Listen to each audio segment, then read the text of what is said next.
She says, that's part of our warranty. Jim and Rita discovered the Kessler's miraculous no small print warranty. It's just amazing that you guys do this. And it's true. If you bought it at Kessler's, it's guaranteed. It's just that simple. It surely is miraculous. Read the Kessler's miraculous no small print warranty yourself at KesslersDiamonds.com. Breaking news as it happens. Stay up to date with your trusted and relevant source in news, sports, traffic, and weather. We are Wisconsin's radio station. News Radio 620, WTMJ, Milwaukee. It's noon. This is Wisconsin's Midday News for Thursday, May 7th. I'm Jessica Ty. Your top story, arrested for assaulting a student at school. I'm Adam Roberts, in for Greg Matzik. A key document in the Epstein case now released. Slight chance of rain today. We have a high of 57 degrees. Tonight, mainly clear. Frost is possible inland. Low of 40 by the lake, 36 inland. It's currently 48 degrees in Milwaukee. From the WTMJ Breaking News Center, a Milwaukee public school teacher under arrest after she allegedly punched a student. Milwaukee police say the incident happened around noon on April 29th at Engelberg Public School. The actions by the 33-year-old female teacher caused the student pain, according to police. She was arrested on Monday. Criminal charges are expected to be referred to the Milwaukee County District Attorney's Office. In a letter sent to families and staff, MPS says the district immediately contacted police and Child Protective Services after receiving reports of the incident. School officials say the employee is no longer working in MPS schools while investigations continue. Nazir Spencer, WTMJ News. The fight over food trucks in downtown Milwaukee has a new legal twist today. The Wisconsin Institute for Law and Liberty suing the city on behalf of Abdallah Ishmael, who owns and operates Fatty Patty, challenging a rule that now requires vendors downtown to close up shop by 10 p.m. The conservative legal group and Ishmael argue the earlier closing time cuts into business and unfairly limits when food trucks can operate. City leaders say they put the curfew in place to address safety concerns on Water Street. The new food truck curfew goes into effect this coming Saturday. Milwaukee Public Schools, the state's largest school district, is laying out its spending plan for the year ahead. A school board committee will review the district's proposed $1.6 billion budget tonight, a plan that shifts resources into classrooms by adding teachers while trimming central office staff. Superintendent Dr. Brenda Caselius says the spending plan addresses a $46 million budget deficit. Doing these deep dives over the past month and a half, 2 months, we also noticed that many of our schools were overstaffed. A public hearing on the budget proposal is scheduled for next week. The MPS board will then vote later this month. Neil Doyle, WTMJ News. A document purported to be a suicide note written by Jeffrey Epstein a month before his death in a New York jail cell has been made public at the order of a judge. Legal experts say this is not definitive proof that the convicted sex offender took his own life, but it does support the medical examiner's conclusion. More from CBS's Anna Schechter. There's no definitive clarity in any of this because there is no surveillance video where you see Epstein writing this note. It's not something that we can 100% prove. However, a medical examiner in the city of New York determined that his death was by suicide. And so this note, if it's authenticated, if he wrote it, it appears that he was thinking about that. He is writing about time to say goodbye and being able to choose that. A judge released the note on Wednesday after the New York Times petitioned last week to unseal it and other documents in the case. The U.S. and Iran are negotiating over a memorandum of understanding for a short-term proposal that could lead to a more comprehensive deal to end the war. But there's no indication Iranians have accepted the agreement. ABC's Tom Sufi-Burridge is in Tel Aviv. An interim agreement which would mean Iran reopening gradually the Strait of Hormuz, allowing all of those hundreds of trapped commercial vessels in the waters west of there to get out and to export and potentially start alleviating some of the pain on the world's economy. And the U.S. military, in return for that, gradually beginning to ease the U.S. military blockade on Iranian ports. Meanwhile, Iran has created a government agency to control and tax ships passing through the Strait of Hormuz. News about your money now. The WTMJ Annex Wealth Management Market Update. All red this afternoon on Wall Street. The Dow, biggest loser so far, down more than 0.5% off 270 points at 49,639. The Nasdaq's down 16 at 25,822. And the S&P 500 off 20 points this hour at 7,344. Financial planning at every level. Annex Comprehensive Wealth, Annex Private Client, Annex Ignite. Details at annexwealth.com. The NBA Draft Lottery is coming up on Sunday. What are the chances the Milwaukee Bucks earn the top overall pick? We'll tell you. Sports, traffic, and weather next. Outdoor Living Unlimited WTMJ News Time is 12:05. Everywhere you turn, it's plus, plus, plus. Retail chains, streamers, even our phones come with plus. And to think it all started with Hassellus Mattress, because nobody has more plus than us. Right now at Hassellus, get a Queen Beauty Sleep by Beauty Rest Elm Cove A mattress. Others sell it for $1,459, but Hassellus has it for just $794. Plus, through Monday, you'll also get a free adjustable base. Plus, a huge selection of Beauty Rest, Sealy Posturepedic, and other big name brands. Plus, free financing. Plus, free next day delivery and setup. Plus, free haul away and disposal of your old mattress. Plus, employee free showrooms. Get all this plus a whole lot more when you shop at Hassellus Mattress. Woo! All these pluses have me feeling nonplussed. Save big on Sealy Posturepedic, Beauty Rest, and more every day from 9 to 9. Find an employee-free showroom near you or shop online at hassellus.com. WTMJ's Eric Bilstead here for Tri-County Contracting. Are you like me? Do you stress about your home, how it looks, or maybe you're worried about something leaking? Well, you can live with peace of mind and without stress by getting a new roof from Tri-County Contracting. Get yourself a free instant roof quote right now. Go to TriCountyContractingWI.com. It's that easy. It's roofing, siding, and windows that'll make you love your home again. TriCountyContractingWI.com. May is here, which means it's officially Don't Blame Us When the AC Breaks month. Is that why you're wearing an ice pack as a hat? Efficiency, Jason. For everyone else, there's Beyondification, the precision AC tune-up that goes beyond the basics to keep you cool and your bills low. And it's only $69 all through May. A total bargain before the summer sweat fest begins. Exactly. Once June hits, the only thing lower than your energy bill will be Tracy's dignity in this ice hat. Get Beyondified. Call Capital today. Call CapitalCares.com. Traffic is sponsored by St. Vincent de Paul Thrift Stores. St. Vincent de Paul Thrift Stores. Highway 100 and Layton Avenue in Greenfield. 23rd and Lincoln and 76th and Bradley Road in Milwaukee. Great bargains and a great cause. You're gonna love it. St. Vincent de Paul Thrift Stores. Time for a WTMJ Sports Update from the Gruber Law Office's One Call That's All Sports Desk. As new Milwaukee Bucks head coach Taylor Jenkins gets situated, the focus is shifting back to the future of Giannis Antetokounmpo. Co-owner Jimmy Haslam, speaking at Jenkins' introductory event this week, says a decision on Giannis' future is expected before the NBA draft next month. Sometime over the next 6 or 7 weeks, we'll decide whether Giannis is going to sign a max contract and stay with us, or he's going to play somewhere else. And John and Taylor, and along with Wes and myself, will make that call, and we understand the gravity of that call. The NBA Draft Lottery, meanwhile, is coming up this Sunday, and ESPN says the Bucks have a 3% chance to earn the top overall pick. They're saying there's a chance.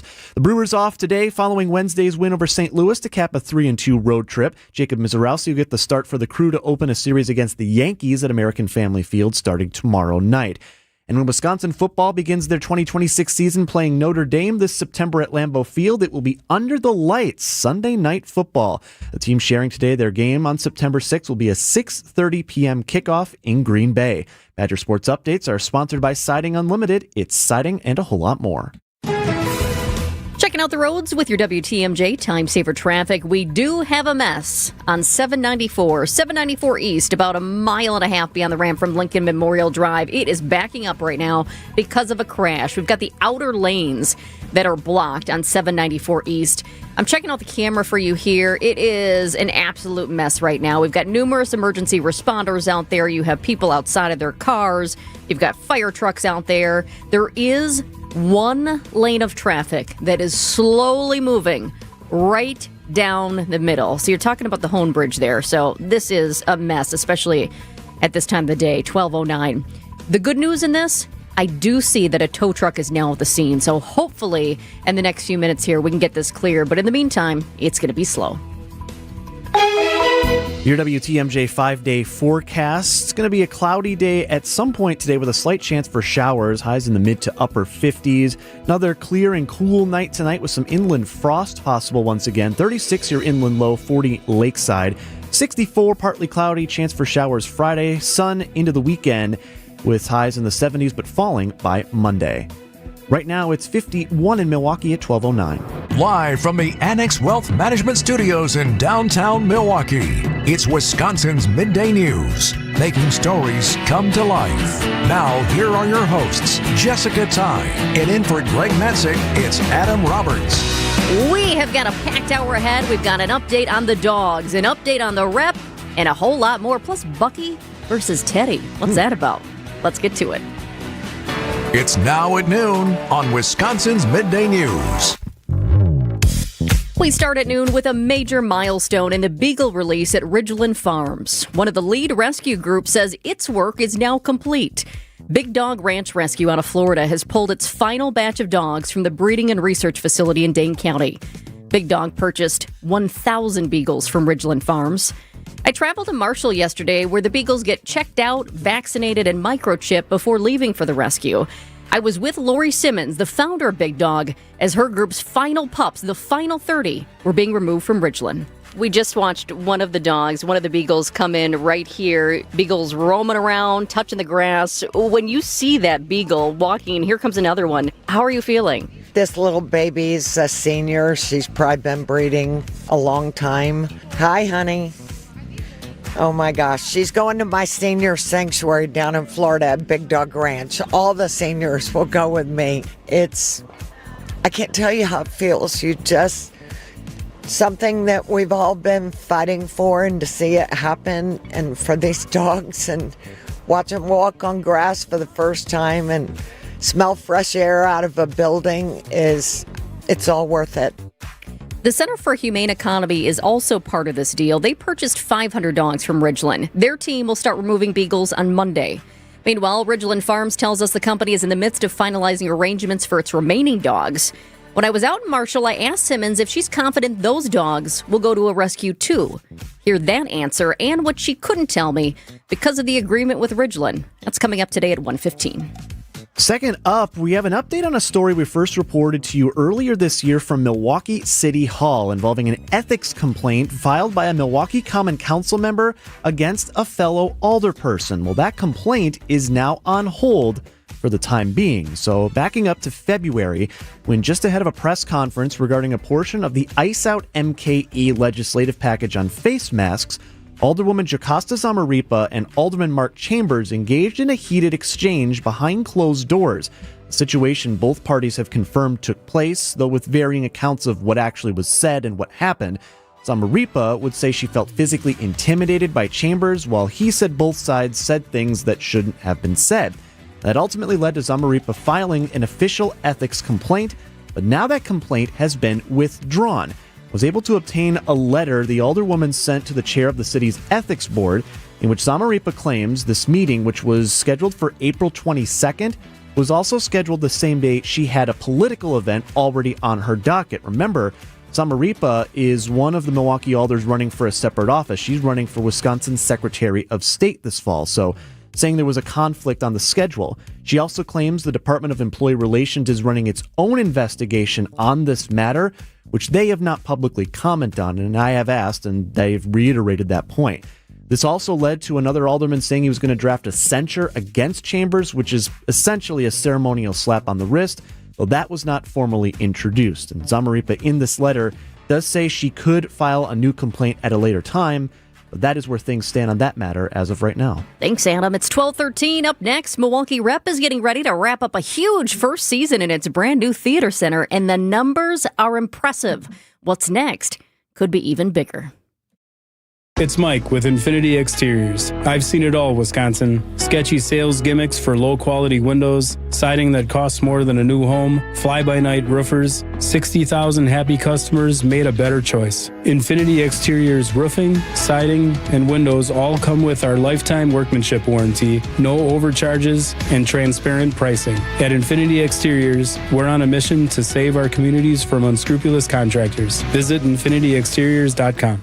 Healthy joints, healthy lifestyle. Vince Vetrano for Orthopedic Associates of Wisconsin. Arthritis, injuries, wear and tear, common joint issues that keep you from doing what you love. At OAW, a visit to the doctor doesn't always mean surgery. Everyone is different. Surgeons, nurses, physical therapists work together to come up with a plan for you. Maybe it's PT, medication, injection, and if you do need surgery, like I did, you know you're in the best of hands. Orthopedic Associates of Wisconsin, there is a difference. Book an appointment online at orthowisconsin.com. Picture this: a perfect summer evening, great friends, and dinner on the patio overlooking a beautiful course. That's Racine Country Club. More than golf, it's a place to relax, gather, and belong. A new energy is here, and you're invited to experience it. From great food to unforgettable events, it's a lifestyle built around community. Whether it's a quick 9 after work, dinner with friends, or a weekend with family, Racine Country Club offers something for everyone year-round. Discover what's new at Racine Country Club. Visit racinecountryclub.com. I'm WTMJ's Sandy Max. What makes living at Three Pillars so special? Let's hear from my friend Lark. I love the location, and that's the main reason Dave and I are there, is because of nature all around us. I knew when we moved in, I was leaving behind a lot of stress and responsibility. I decided now is the time to do what I want when I want to do it. Schedule a tour today at threepillars.org. Well, heads up if you got potted plants out, if you got an early start to gardening, could be another chilly one this evening. We are watching for some possible frost inland. It's going to be about 57 today, but then down into the mid-30s if you're away from the lake, about 40 inland, back up to around 60 degrees for your day on Friday and partly sunny. Right now it's 51 in Milwaukee at 12:16. The Milwaukee Rep is ramping up an incredible first year at its brand new home, the Associated Bank Theater Center. The numbers are impressive. More than 300,000 people through the doors this season and nearly 700 performances. I didn't even realize. I go every year. I didn't realize they had that many performances. So what's working? What surprised them? And what's next? Chad Bauman, Executive Director of the Milwaukee Rep, joins us live in the studio today. Great to have you back. Thank you so much for having me. So when you look back at this first season, I know it's not totally done just yet. Still some performances to be had, but it's getting close. When you look back at this season in the new theater center, what's the biggest thing you've learned? Well, two things come to mind. First off, we thought that the theater center was going to be very popular, but it even has blown away our expectations. So our attendance has set 4 different records this year, and it's been an amazing thing to see. Second, last night we heard from a patron, and this has been common, that she has returned to Milwaukee Rep because the accessibility features of the new venue have allowed her and her husband to return.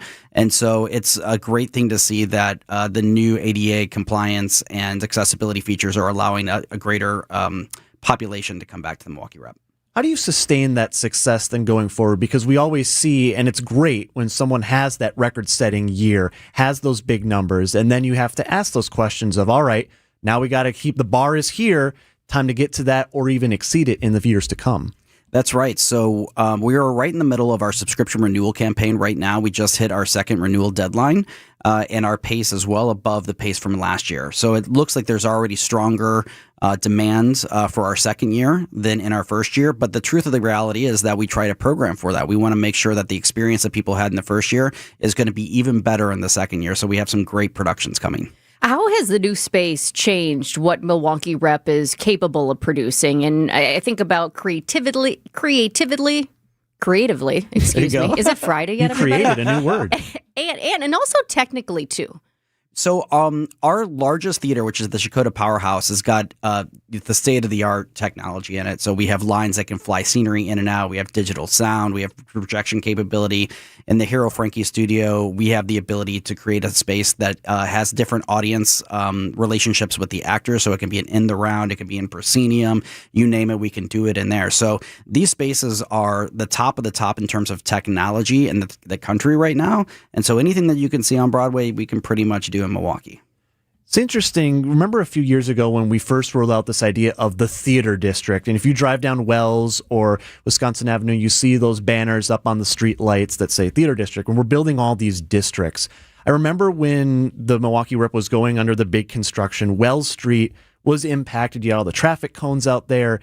But it is a very well-driven down street in downtown Milwaukee. So as you look to the future, are there ways the rep has considered, how can we activate the area around? Because you have places like, the Safe House is just down the street, the Newsroom Pub, there's a Chinese restaurant. There are some businesses around, but have you thought about how can we even make this a bigger destination place, knowing how many people you have coming in and out of the door? Yeah, the members of the theater district are all working together to promote all the activities in that district. It's quite amazing. We have more than 10,000 seats that are in a very short walking distance, which in concentration is one of the highest concentration of seats in the United States.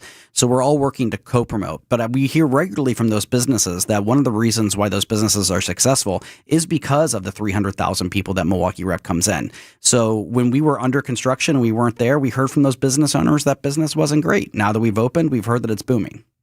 My husband and I just went to our final show of the season last Saturday. It's kind of sad when the season is over, but we're already looking ahead. We already have our forms in for what shows we want to go to next season. But that has me wondering, how far in advance do you plan on the new seasons? Because you already know what's coming next season. People are buying those shows now. How far ahead do you work, and what are you working on? We are already working on seasons 27 and 28 and 28 and 29. So some of our larger projects, we just announced a commission of Matthew Desmond's Evicted, which is a Pulitzer Prize-winning book that was set here in Milwaukee. It's being adapted by Wisconsin's Pulitzer Prize-winning playwright Ed Akhtar. We know that that's probably going to be in years 28 to 29. So we work pretty far out. Chad Bauman, Executive Director of the Milwaukee Rep, with us on Wisconsin's Midday News. A more general question for you, Chad. State of theatrical arts right now. You're someone who has a lot of the X's and O's known about what goes on behind the scenes at a theater, but people are coming in to see big shows. We want to be seeing them in our hometowns, and people want to know also, where are we at with theatrical arts right now? Is it in a prime period right now? It would seem that that's the case, given the records that you're shattering. In the United States, there's 1,900 professional theaters. By and large, the vast majority are edging on the verge of bankruptcy. It's a very difficult time. They have not rebounded back from the pandemic. We are a very odd outlier. We are in the top 1% of the entire country. That's why we've been featured in the New York Times, the Wall Street Journal, Chicago Tribune. So what we have in Milwaukee is very unique to this community. Have you had people, and when you were on with us last time, I think you maybe mentioned, but for those who didn't hear that conversation, do you get those asks from other theaters? Are they calling you up and saying, you're doing something that works, over here we're not seeing those results, what can we do better? All the time. And we're getting that primarily from the media as well, because they're studying what's going on across the country. And they're trying to figure out if there's something replicable here in Milwaukee. And I do think there is things that we can replicate across the United States, and we're happy to share those. Speaking of that, we did have you, it was back in December on Wisconsin's Midday News to talk about that New York Times article. I saw it because it was so impressive. The headline was, "As regional theaters struggle, some defy the odds." And it was about the Milwaukee Rep. So kudos to you. If you missed that, you can check it out on Wisconsin's Midday News podcast. As we look ahead to next season and we kind of close the chapter on this season, some of these shows have been record setters. Frida, a self-portrait. Why do you think that story is connecting so strongly with audiences? It's on our stages right now, and if you haven't seen it, go out and see it. It's a beautiful, driven show by a singular artist who tells her relationship in a very unique way to Frida Kahlo, obviously the artist himself. So I think it's connecting because of the beautiful way she tells the story and her personal connection to it. Come From Away was one of my favorites. I was going to ask you which is your favorite this season, but it's probably like picking your favorite child. You can't do it. They're all my favorite. Can you do it? They're all my favorite. All the children are pretty. They're so different too, right? I mean, I think that's the other part. McNeil was also a favorite of mine this season because, number one, because of the man behind it, but number two, it was just so intriguing, and it has to do with artificial intelligence and AI. So I also, while I was very in tune to what was happening on the stage, I also looked around at the audience, and I was just wondering what everybody was thinking about it, because there were people of different ages, which, by the way, is also a great thing to see at the Milwaukee Rep these days. Aed's writing is so smart. I went back and saw that show 3 times because I picked up different things along the way. Come From Away, I think, resonated so much because we need to be reminded that when we choose to be good to our fellow neighbors, what can happen from that. And so how we care for each other is really an important reminder today. I'm also taking a look at the 26-27. We talk about looking forward to the future. And the one that stands out to me right now, coming up in September, anyone who likes Kevin Bacon and Footloose, mark the calendar. It's coming to the Powerhouse Theater. That's right. If you like 80s music, 80s culture, Kevin Bacon, good music, good dancing, it's going to have plenty of it. So make sure that you join us for our season opener. Who doesn't like good 80s music, right? That's right. Chad Bauman, Executive Director of the Milwaukee Rep. Thanks so much for joining us. Congrats on the season. Thank you so much for having me. It's 12:24. Coming up, speaking of music, a man who is the best and knows every single detail, I swear, every artist, every song, every title. Scott McFarlane will join us from the nation's capital coming up at 12:37. 90s R&B is his thing. A huge month of Brewers baseball kicks off with a battle against the Yankees Friday, May 8th through Sunday, May 10th. Catch the Crew for half off with Wisconsin First Friday game tickets on Friday the 8th. Plus, Mother's Day Sunday is the perfect game to bring the whole family with new kids experiences every Sunday. Plus, the first 10,000 fans over the age of 21 get a Brewers picnic blanket at the Mother's Day game, courtesy of American Family Insurance. Score your tickets at Brewers.com. Happening now, it's a Memorial Day sale at Steinhoffel's, and honestly, it's the perfect time to get your home ready for summer. Save up to 30% store-wide, plus get amazing deals like a Beauty Sleep mattress for just $399. Plus, they're offering Steinhoffel's 18-month 0% financing, so your dream space is well within reach. Head into Steinhoffel's, tell them Jessica Ty sent you, or shop anytime at steinhoffels.com. Don't miss the Memorial Day sale at Steinhoffel's, Wisconsin's furniture and mattress leader. So I was talking with another real estate agent who has been in the business even longer than I have, with a couple of other big-name companies. He was talking about how it's tough to compete with us because we have good agents and we charge less commission. And he even said that he lost a few listings to us, and it always bothered him because he realized that he was doing everything that we were doing, but he was charging more. We do charge less, and we do everything that a full-service agency does, because we are full-service real estate agents. The only difference is we give you our very best commission rate up front. You do pay for what you get. And with Century 21 Benefit Realty for 1.9% on the listing side of your home, with a cap of $19,000 commission on any size home, you can get full-service experienced agents, MLS marketing, professional photos, even virtual walkthroughs, and everything you get from any other big-name agent, all under the umbrella of the Century 21 brand. This is Angela Calais with Century 21 Benefit Realty, benefit-realty.com, where you pay less for full service. Each office is independently owned and operated. And now about your house. It's where you live, but do you also live in your yard? My friends at Outdoor Living Unlimited help people extend their home, living beyond the wall. Your imagination may be somewhat limited, so let's call on Eric Brown, president of Outdoor Living Unlimited, to expand upon it. I'm confident that 90% of the listeners can look outside their home and dream of a better, nicer, way more outstanding backyard. If you're one of the many, you'll need to call Outdoor Living Unlimited. Outdoor Living Unlimited's expert team can design a beautiful, functional, usable backyard space. Then our team can build it. You dream it, we build it. New deck, outdoor kitchen, pavers, retaining walls, screen room. How about a must-see automated pergola that doubles as a screen room? Picture this, a pergola that allows the sunlight through the slats, but with the press of a button, those slats close and now you have protection. Another press of the button and the screens roll down. There's your screen room. The ideas are endless. We recently built a brand new deck with a screen room pergola on top and stairs that lead to a paver oasis complete with a fire pit and seat walls. Amazing. New deck, outdoor kitchen, screen room, automated pergola. Let Outdoor Living Unlimited design and build the amazing backyard. Find us at OutdoorLivingUnlimited.com. See all the cool things that Outdoor Living Unlimited can do for your yard on their Instagram page, or visit their unique outside-in showroom in Waukesha. And if you're looking outside of your home, dreaming of a more beautiful and functional, usable backyard, well, Outdoor Living Unlimited can design and build you an amazing showstopper of a deck, patio, complete with pergola and fire pit, just like they did for us. With expert care, Outdoor Living Unlimited installed a beautiful paver patio, complete with land and stone retaining wall, all sorts of space, room for a built-in kitchen, and complete with a gas fire pit. It's where we spend all of our time. Visit OutdoorLivingUnlimited.com.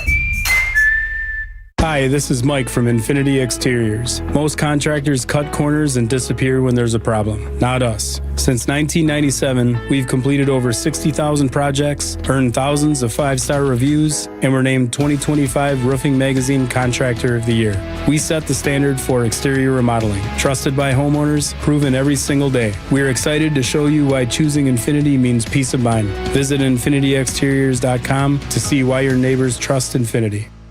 Are you hosting an event, launching something new, wanting to get the word out about your part of the state?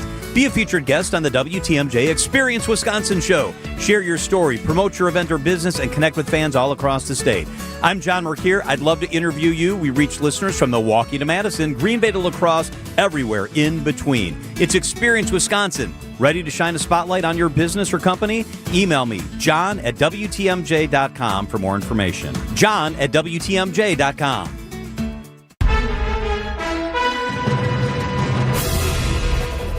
It's 12:30 on the dot. This is Wisconsin's Midday News for Thursday, May 7th. I'm Jessica Ty. Your top story, verdict watch in a Waukesha County sex assault trial. I'm Adam Roberts. How much money Wisconsin could lose over data centers?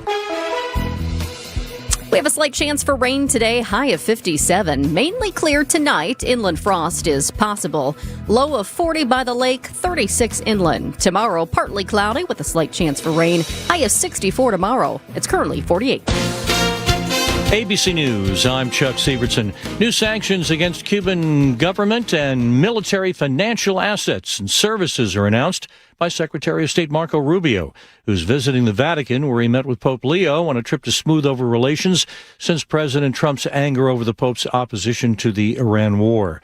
Sources tell ABC News that the U.S. and Iran are negotiating a short-term proposal, a smaller deal, to have Iran open up the Strait of Hormuz while the U.S. ends a blockade of Iranian ports. ABC's Rachel Scott. One of the major sticking points in any of these negotiations will be Iran's nuclear program. The president has long insisted that Iran needs to give up its nuclear material. So far, Iran has flat out refused. Massive cleanup underway in Mississippi with over a dozen injuries, hundreds of homes damaged after tornadoes overnight. Health officials say there are 12 suspected, 6 confirmed cases of hantavirus on the Dutch cruise ship sailing to the Canary Islands. This is ABC News. Outdoor Living Unlimited WTMJ News Time is 12:31. A former Pewaukee school bus driver charged with sexually assaulting kids is now waiting for the jury's decision. 63-year-old Thomas Felser says he's innocent. He took the stand to explain why surveillance video shows him sitting with a child alone on the bus and giving her candy. I wanted to get her input on what type of candy kids like, so I gave her a bag of Skittles once when she basically gave me some help. Felser faces 11 felony charges, including repeated sexual assault of a child. Charges have been filed for a man accused of attacking a healthcare worker at Ascension, Wisconsin, on Milwaukee's east side. 36-year-old Kenneth Flagg allegedly attacked a physician's associate while being treated shortly before 5 a.m. Monday. According to a criminal complaint, Flagg and the associate were talking about medication when he, without warning, began bludgeoning the employee over the head with a large power block. The victim was hit over 5 times and required stitches. Flagg has been charged with battery and use of a dangerous weapon. Elizabeth Linton in WTMJ News. A new report raises questions about the cost of attracting major data center projects to Wisconsin. The state could forego about $1.5 billion in sales tax revenue tied to tax breaks for 4 large data center developments. That's according to a recent review by the Legislative Audit Bureau. Those projects, including major investments from companies like Microsoft, are expected to bring tens of billions of dollars into the state. Supporters say the incentives help drive economic growth and job creation, but critics argue the lost tax revenue could impact funding for local governments and services. Neil Doyle, WTMJ News.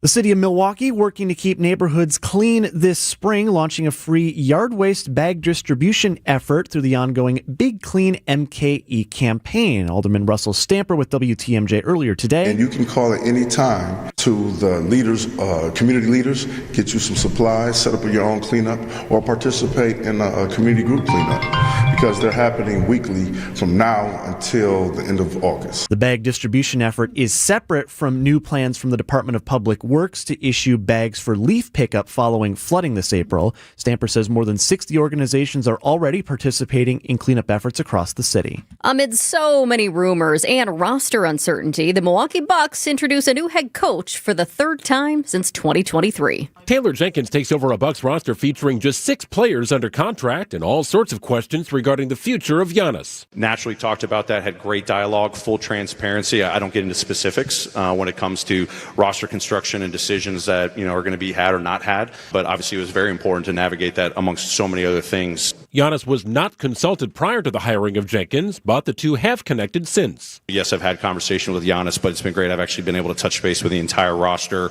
Greg Matzik, WTMJ News. Next up on the Bucs offseason calendar is the NBA Draft Lottery coming up on May 10th. And speaking of Giannis, the Bucs owner has thoughts on a possible timeline for the Greek Freak's future. We'll have that in sports, plus roads and 5-day forecast up next. Outdoor Living Unlimited, WTMJ News Time, 1234. There's an amazing supper club in Wisconsin Dells, Ish Nala. Nestled among the pines and perched above the sandstone bluffs of Mirror Lake. The beauty, the history, the service, the food, the fun. Hi, this is Bob Prosser, owner of Ishnala Supper Club in Wisconsin Dells. I've been a part of Ishnala since 1973, and I am so proud to continue the tradition that began in 1953.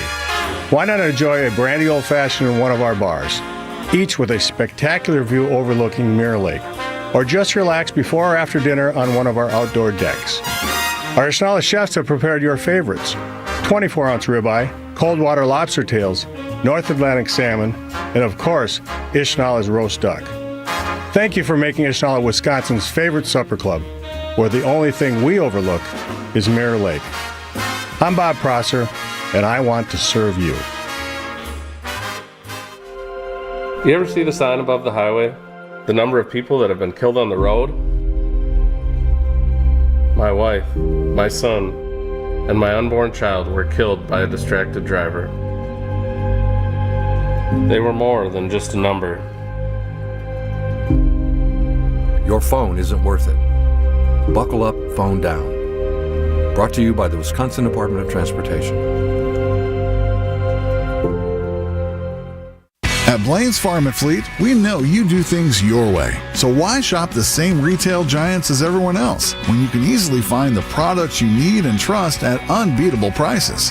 During our spring fencing sale, save 10% on treated wood fence posts. Rewards members save 15%. Save $200 on the Hobart Handler 210 MVP MIG welder. And your choice of KT auto darkening welding helmets, $69.99. Find value on the things you value. Blaine's Farm and Fleet. Be an original. Time for a WTMJ sports update from the Gruber Law Office's One Call, That's All Sports Desk. It's a well-deserved day off today for your Milwaukee Brewers. They return home for a weekend series against the Yankees beginning tomorrow night.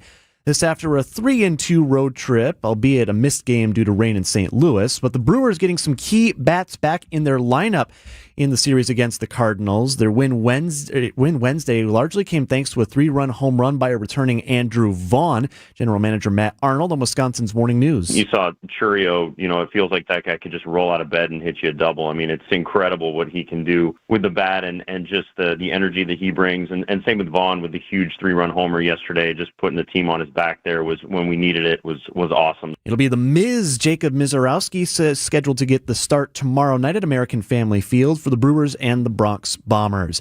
And Bucs co-owner Jimmy Haslam says he would like to have Giannis Antetokounmpo's future sorted out before next month's NBA draft. Haslam making the comments at an introductory event for new Bucs head coach Taylor Jenkins on Wednesday. If Giannis does play somewhere else, then we ought to get a lot of assets, and that's John's job to do it. If he's here, then you build the team differently. And I think that's always necessary. I just want to stress, though, that our relationship with him, despite what is reported by certain ESPN writers, is very positive. The Bucs can offer Antetokounmpo a 4-year, $275 million contract extension in October. If he doesn't sign, Antetokounmpo would become a free agent after next season. Let's get you an update on the roads right now with your WTMJ Time Saver traffic. The one crash that was just a mess on the Hone Bridge It's not completely cleared, but it's better. 794 East, about a mile and a half beyond the ramp from Lincoln Memorial Drive. So right there on the home bridge, the right lane is blocked due to a crash. Earlier, it was both of the outer lanes, and traffic was just slowly moving through the middle lane. The good news is the car that was involved, I watched a tow truck pull up to the scene, and that car is out of there. But we do still have a couple of emergency responders out there. Looks like 1, 2, 3, at least 4 emergency responders are still out there, but traffic is moving along pretty well. People just tapping the brakes as they go by it. So I'll keep you posted on this and let you know as soon as it completely clears. Your WTMJ 5-day forecast. Becoming cloudy later today, a high of 57. Watch for frost if you're inland tonight, low of 36. We'll be around 40 lakeside. 64 partly cloudy on Friday. We may touch 70 on Saturday. That could come with some afternoon showers. 60 Sunday and sun. 55 on Monday with more mostly sunny skies. Right now it's 52 and mostly cloudy in Milwaukee at 12:39.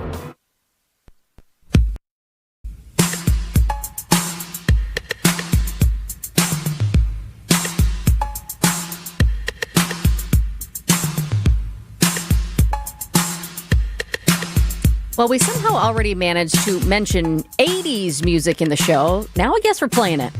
That's 80s. It is. I feel it.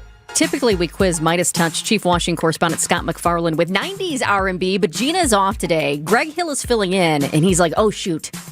I think I picked a song from the 80s. Should I change it? And I said, you know what? I have faith that Scott McFarland can probably pick that song, too. However, we're not hearing the lyrics of it. Scott, do you know the answer without the lyrics?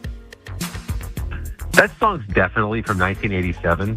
The problem is, Jess, that sounds like 58 songs from 1987 so far. You're playing the same synthesizer opening of about half of the music that hit the top 40 that year. Oh my gosh, I was thinking the same thing because as soon as the beat hit, I thought, well, this sounds familiar, but without the words, I can't think of what it is, but you're better than that, than I am.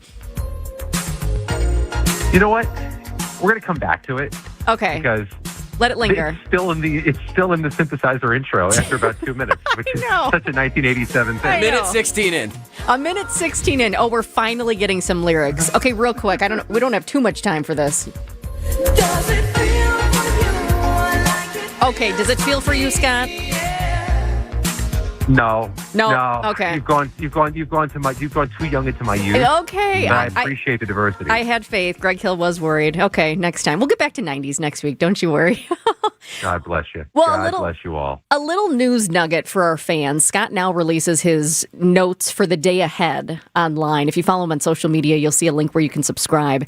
And Scott, today I noticed your day ahead is about a pivotal 72 hours for President Trump's retribution campaign. As the clock ticks here, what should people be watching for? So, yeah, you're going to have Mark Kelly, the Democratic senator from Arizona, in court at an appeals court in D.C. today, trying to get his military retirement benefits restored because Pete Hegseth, the defense secretary, unilaterally took them away, part of the retribution for Mark Kelly criticizing the administration. That's one. You have this raid on the Virginia Democratic Senate leader in Portsmouth, Virginia, that could lead to a criminal case. It looks a little weird to have an FBI raid happen on live television because typically the FBI does not allow media to come on their raids with them. It's a violation of some of the best practices there, but they invited the FBI. The FBI invited Fox News to watch a raid on State Senator Louise Lucas, who 15 days ago helped muscle through that new redistricting in Virginia that countered Trump and drew new Democratic districts. And then Monday, you have James Comey in court in Greenville, North Carolina, for that seashells by the seashore threats case. It's a pretty busy 3 days for people who are critical of the president, and you can see the mechanisms of the Department of Justice and the Department of Defense against the critics. It's interesting, Scott, as we watch for also looking ahead to next week. We've got these elections in the state of Indiana. They're set to offer a test of the president's influence on another redistricting push there as he's trying to oust Republican state senators in that state. Is it interesting, given that how historically red Indiana has been, a very Republican stronghold state, that this is playing out in that area? This is going to be an ink blot test. You're going to see in this what you want politically. So yes, Trump not only mobilized his political base, but there were millions of dollars being spent on a freaking state Senate race in Indiana. That's crazy. And the Turning Point USA group, the group founded by Charlie Kirk, was also sending young door knockers in Indiana to convince people to oust the incumbent Republican senators and bring in some very Trump-aligned, MAGA loyalist new senators. It worked. They managed to oust most of those Republican incumbent senators they were targeting. But I'm not sure that gives you a good read on things like, how Wisconsin's going to vote in November, because Indiana's obviously a different state politically. But this is a primary. And this is Republicans fighting other Republicans. This is not an indication of where the independents or the Democrats are right now. It's not a surprise it happened, though, because Indiana refused to redraw their lines the way Trump wanted them to box out more black members of Congress and more Democrats. And because there was pain exacted on the Republican state senators who refused to do it, it's a lot more pressure on the other states still considering it to move forward and redraw their lines. Look at Tennessee, Mississippi, Alabama, South Carolina, Louisiana. All are trying to rewrite their congressional lines and get rid of black members of Congress. It's a controversial thing, to put it mildly, but you're going to see in that what you want politically. We're talking with Scott McFarland, Chief Washington Correspondent for Midas Touch. Today, congressional Democrats launched a probe into 17 of Trump's pardons. I was skimming through it. I know we don't have time to go through all of them, but when you're looking at the list there, which ones stand out to you, and which ones do you think people in Wisconsin will find of most interest?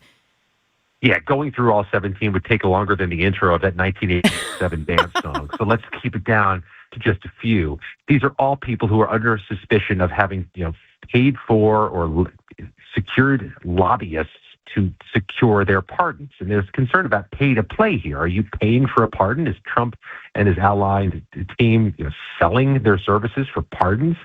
The Democrats in the House and Senate have both launched investigations of some of them. I look at a couple of them. One is the Chrisley pardon. Now, Todd Chrisley was a name I didn't know, but apparently reality TV show fans do know the Chrisleys from their reality lifestyle show. Never watched it, Todd but I know Chrisley, of it. Yeah, I mean, he's convicted of fraud and was serving time in prison. He got a pardon. He's famous. His daughter spoke at the Republican National Convention in support of Trump. They're going to investigate whether money was spent. Another guy named Carlos Watson. That's not a name people will know if you don't live in Washington or if you don't watch some really obscure media. But he was a founder of a group called the OZ Media Group, kind of a newfangled news organization years ago. He was convicted of fraud. He was ordered to pay restitution of tens of millions of dollars to people he defrauded, including Oprah Winfrey-aligned people. And he was pardoned literally on his way to prison to serve the sentence. And all that restitution he owes the victims has been wiped away. So he's one under investigation as well. The Democrats don't have subpoena power, Jess, so they can't force these people to talk about their pardons. But I'll add the caveat, they don't have subpoena power for now. That could change in January.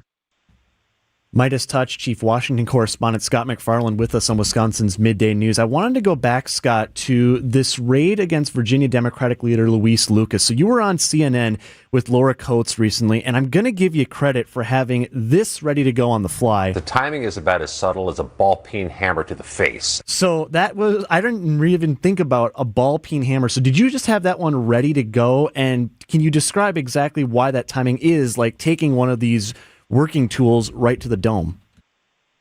Because they raided her office 15 days after she beat them in an election. If this has been a multi-year investigation, as reportedly it has been, you don't have to do the raid that close to her winning an election over you. It could have been done before the election. Could have been done a year from now. The timing is, to put it mildly, suspicious. But then when you invite Fox News to come along for the raid so you can show the images far and wide, that has the fingerprints of somebody just trying to make a statement and send a political elbow across the chops of somebody else.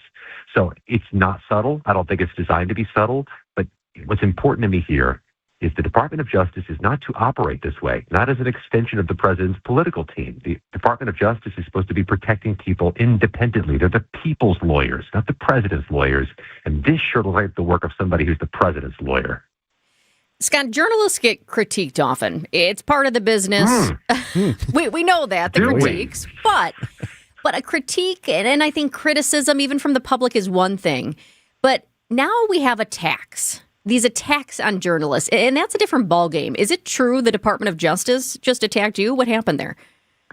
Yeah, they do that a lot now. It's a new genre, and I'll admit both political parties have their hands dirty on this one. But this is outbreak of, crap posting on social media by public officials that is not, I don't think it models very good behavior for our kids. Yeah. I don't think it models good behavior for other adults. But my concern that I reported on last night for Midas Touch Network is that the Department of Justice's official platforms are doing this.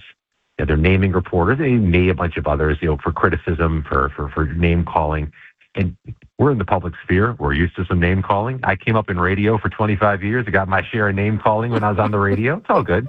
I just wish they had better use of their time. I mean, if you have people on the taxpayer, on the taxpayer's dime, spending their time crap posting on social media, I would just wish you'd revise the priorities and spend that time, protecting us from terrorists, from mobsters, and from child pornographers.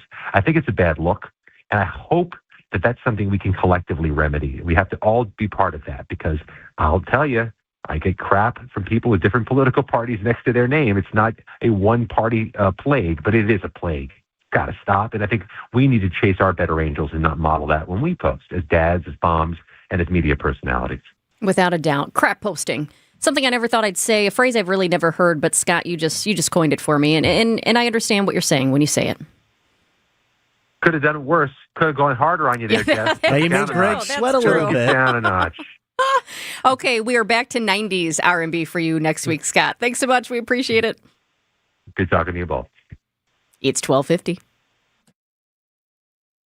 Do you know the secret to losing up to 1 pound of fat every day? At Milwaukee Weight Loss, we know the secret. Our doctor-developed, easy-to-follow weight loss program helps you lose weight fast, naturally and safely, and with no drugs or injections with risk of serious side effects, no prepackaged meals, bars, shakes, and no exercising required. Our program helps reset your metabolism so you can keep the weight off for good with a coach for ongoing support. Our program costs up to half as much and works up to twice as fast as most other programs. Go to MilwaukeeWeightLoss.com to schedule your free consultation. That's what got me interested in doing the Milwaukee Weight Loss program. That resetting of the metabolism, Lord knows I needed that to happen, as well as the coaching for ongoing support. They help me out on finding strategies to keep this weight off for good. Many patients lose 20 to 30 pounds in about a month or two. That's up to a pound per day. Book your free consultation at MilwaukeeWeightLoss.com. That's MilwaukeeWeightLoss.com. Results may vary. There's a new kind of energy at Starbucks. Try the all-new energy refreshers, strawberry acai, mango dragon fruit, or the all-new mango strawberry. New energy refreshers only at Starbucks. James Imaging Systems, your local document imaging partner. JamesImaging.com. Wesley Financial Group is not a law firm. Ask yourself this question. Is it really worth holding on to that timeshare that you know you need to get rid of? Here's the truth. The average maintenance fee just went up over 17%. That could have been 117%, and there's nothing you can do about it. When you buy a timeshare, you give them a blank check for annual maintenance and assessment fees. I'm Chuck McDowell, founder of Wesley Financial Group. For 15 years, I've helped over 50,000 families cancel their timeshare. Not sell it, not transfer it, cancel it. Did you buy a timeshare because they told you it was a great investment and your maintenance fees would never go up? That's a lie. Are you ready to get rid of your timeshare once and for all? Simply call us and I'll send you our timeshare exit kit that explains all your options for cancellation. Call Wesley now for your timeshare exit kit. 800-979-3535. That's 800-979-3535. 800-979-3535. Lake Geneva is the Midwest's premier golf destination, featuring breathtaking views, crystal clear lakes, and rolling fairways. Treat yourself to an all-inclusive golf getaway with courses designed for all skill levels, luxurious lodging, distinctive dining, and a relaxing spa. Plan a Lake Geneva group golf outing, a corporate event, or a weekend getaway with friends or family. Their pros will help you plan a memorable golf experience. For info on courses and more, visit lakegeneva.com today. Lake Geneva, it's always been the place for legendary golf.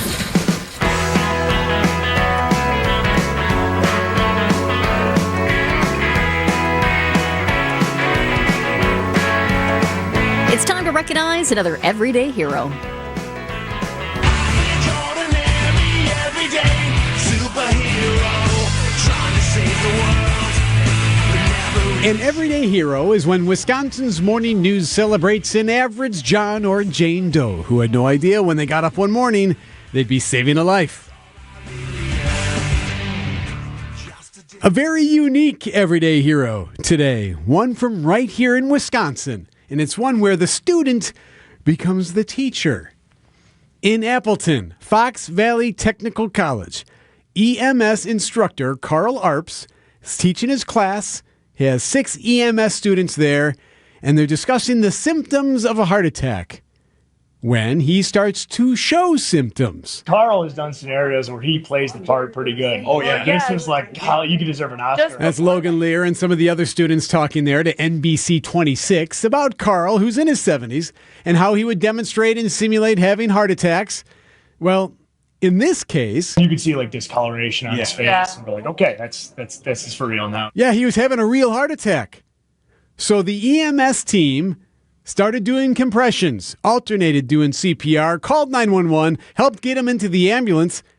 They saved his life. I had a heart attack, a widowmaker. I was dead. Carl talking to NBC 26, lucky to be alive because only 10% of people who have a heart attack outside of a hospital survive. I'm 1 in a million. I feel like 1 in a trillion. Thanks to these 6 EMS students at Fox Valley Technical College, they are everyday heroes. Plus Carl himself, a hero for teaching future heroes. They all deserve A's, right, Carl? I can't test them out because I'm too prejudiced, but everybody got 100% on CPR. A's all around. Everyday Hero, sponsored by Azura Memory Care and Assisted Living, transforming the culture of care. Eric Bilstead, WTMJ News.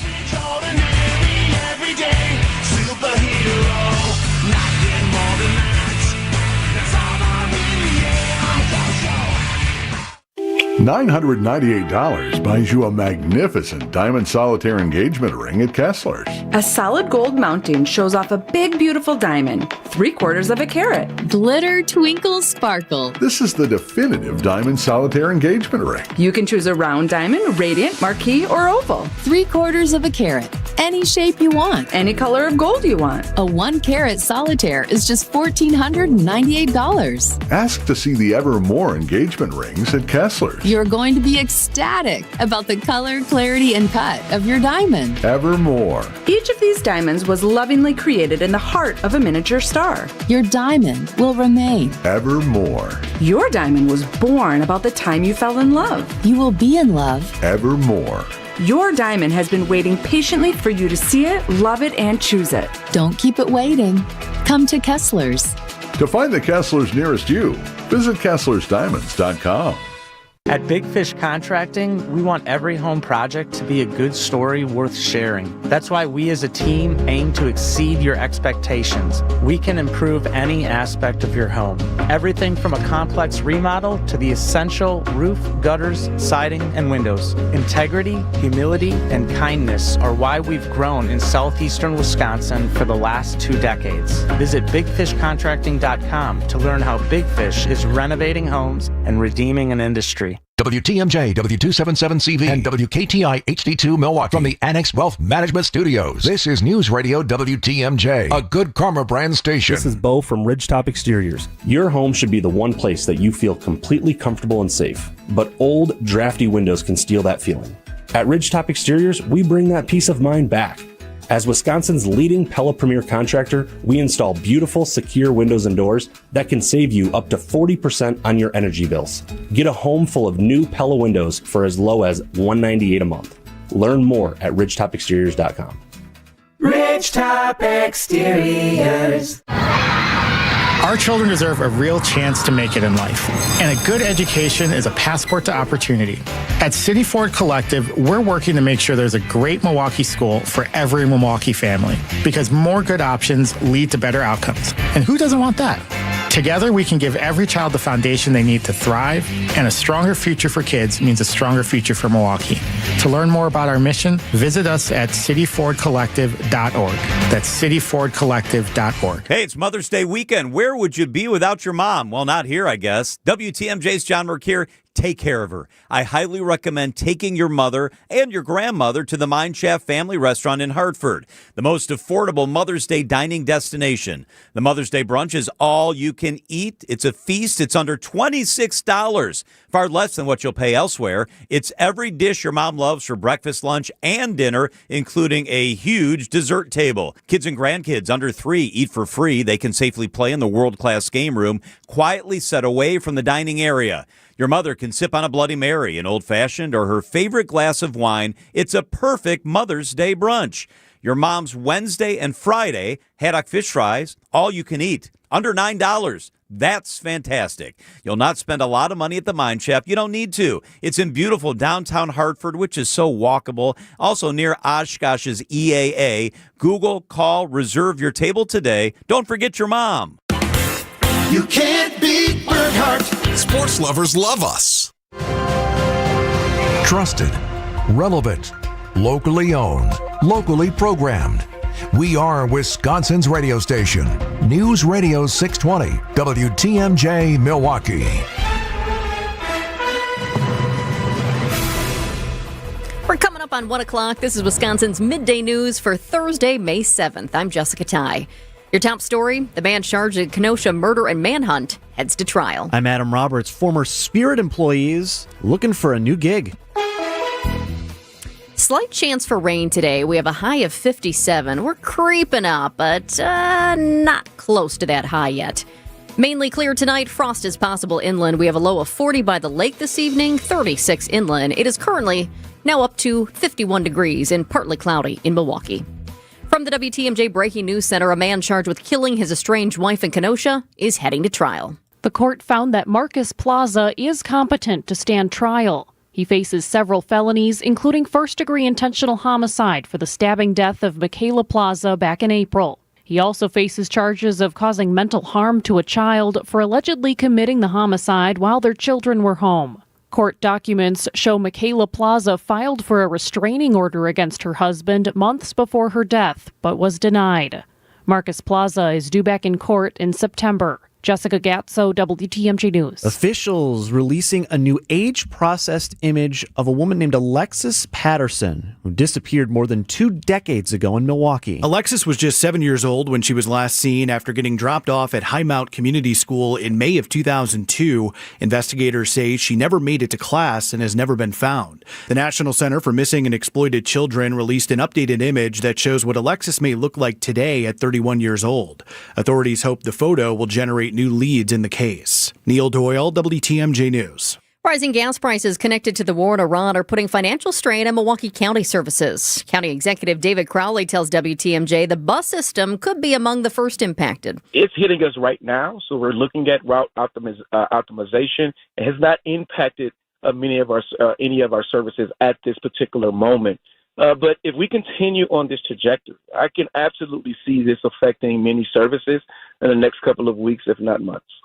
State law requires counties to fund essential services related to highway maintenance, the sheriff's office, and the airport. Thousands of former employees of Spirit Airlines now scrambling to find jobs. The airline shutdown last week came as a shock to many of them. Some said they found out about it from news reports. An estimated 17,000 workers and indirect workers lost their jobs. Helene O'Brien is the Florida Vice President of the Service Employees International Union, which represents hundreds of laid-off contract workers at South Florida airports. I know there are wheelchair pushers for Spirit who've worked for decades, and now it's like starting over. Miami International Airport is hosting a job fair today for Spirit employees. Michael Wallace, CBS News.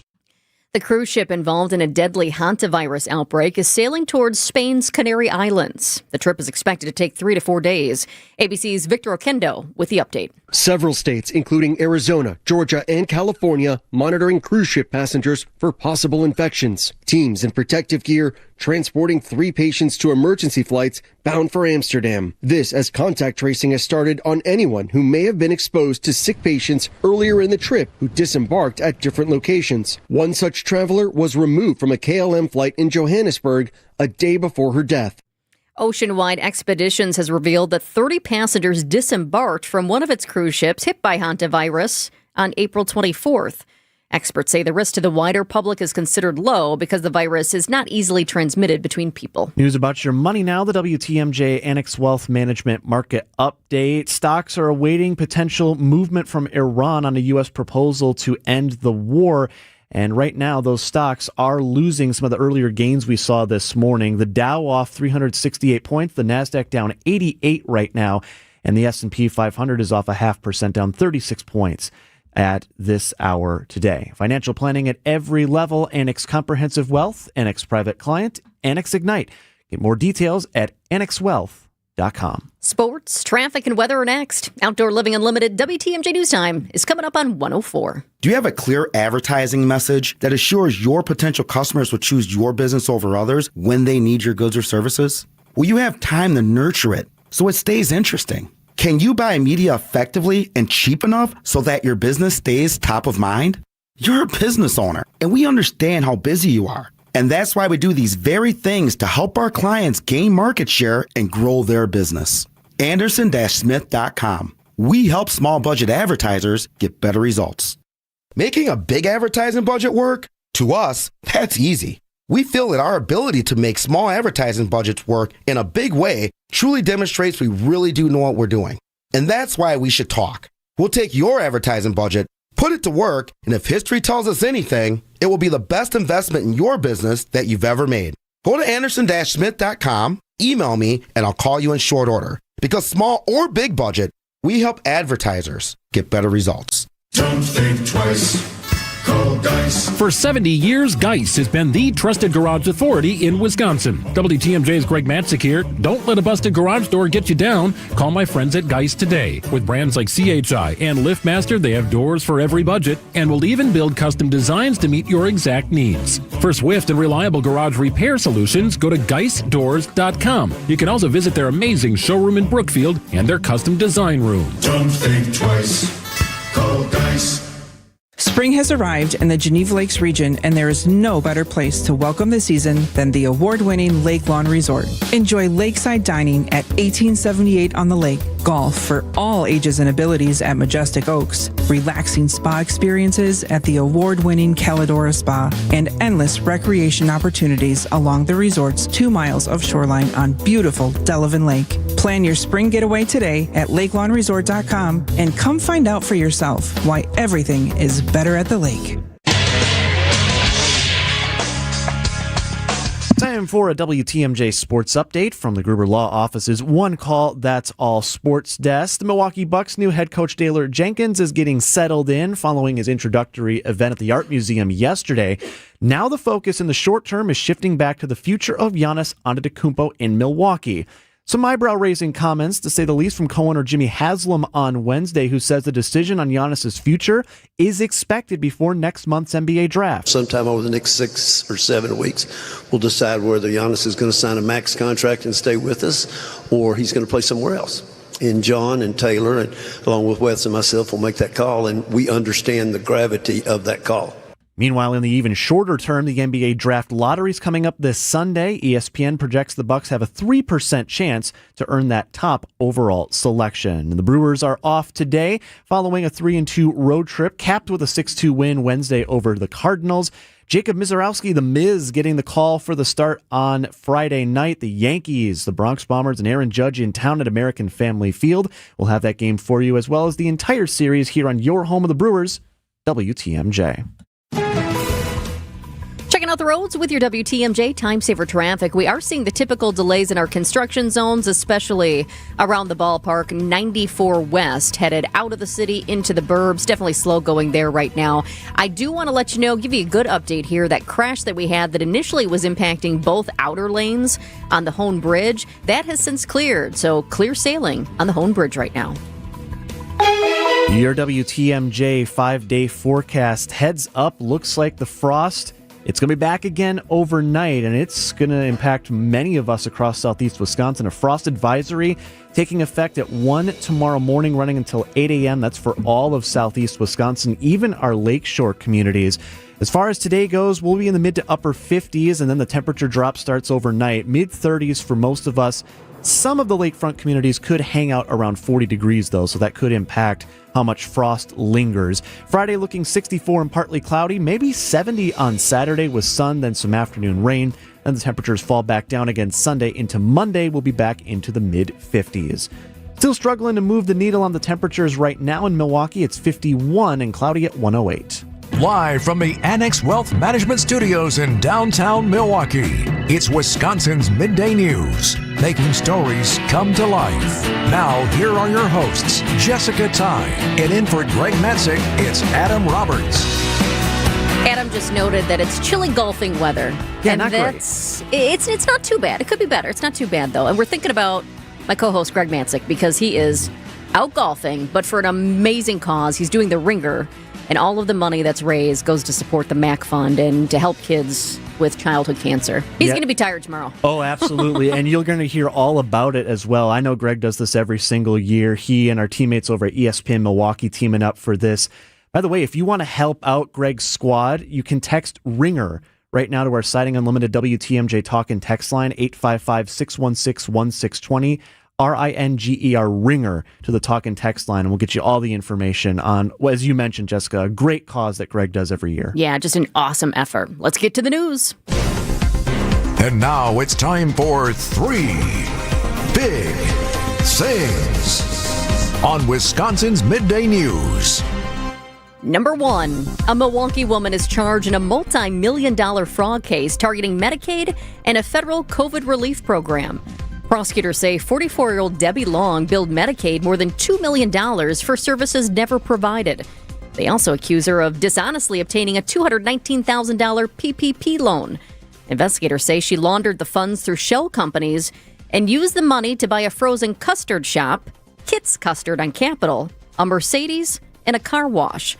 Long faces 5 felony charges. Number 2, the city of Madison will soon be saying hey to IKEA. That's hey spelled H-E-J in Swedish, not H-E-Y. The furniture giant announcing plans today to bring a new store to the Prairie Town Center in a place that used to be a Bed Bath & Beyond.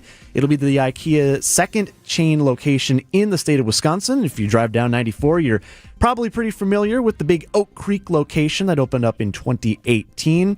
And this store is going to have all the fixings you'd expect with IKEA, 54,000 square feet. And yes, it will also house the Swedish deli with their Swedish meatballs, hot dogs, and falafel balls.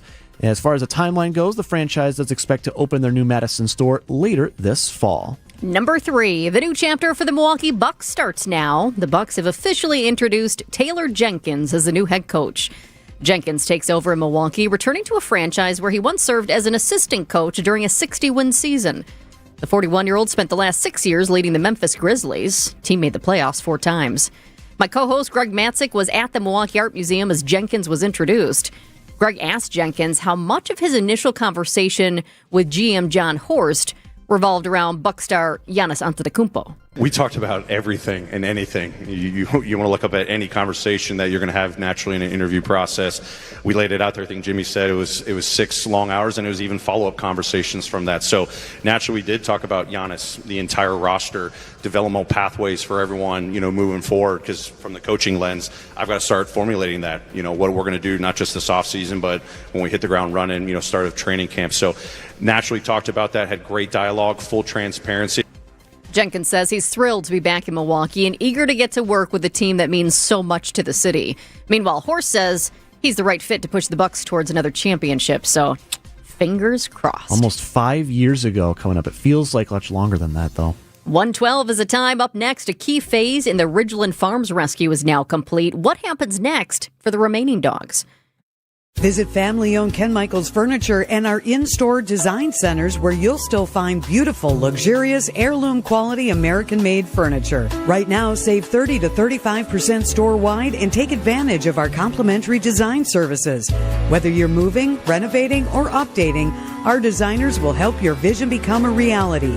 Visit Ken Michaels Furniture in Brookfield on Capitol Drive and in Greenfield on Highway 100 to save 30 to 35% store-wide today. Sleep better and save more with mattresses from Milwaukee Mattress and Ken Michaels Furniture. Handcrafted in our Milwaukee factory, our mattresses utilize natural materials like cotton cushioning, which dissipates body heat, Doma wool quilts for warm wintry nights and cool summer evenings, and natural latex providing superior conformability and pressure relief for aching joints. Stop in today at any Ken Michaels Furniture store and save up to 50% compared to national brands. Prizes, flyaways, even cash money. You want it? We've got it. Find a list of all contests and official rules by visiting WTMJ.com/contests. That's WTMJ.com/contests. Bikers need protection, not just from other drivers, but unfortunately from insurance companies too. We've been fighting for injured bikers and their families for more than 30 years. Call Gruber Law Offices today. One call, that's all. You should be listening to Wisconsin's Midday News with Greg Matzik and Jessica Ty each weekday. This is a deep cut. I like this song. I'm gonna buy this song, so tell me what it is. Nobody does it like McFarlane. It's AI generated 90s R&B featuring our favorite Chief Washington correspondent. It's you, buddy. But if you missed us, catch up anytime with our Wisconsin's Midday News podcast, powered by Siding Unlimited. It's siding and a whole lot more.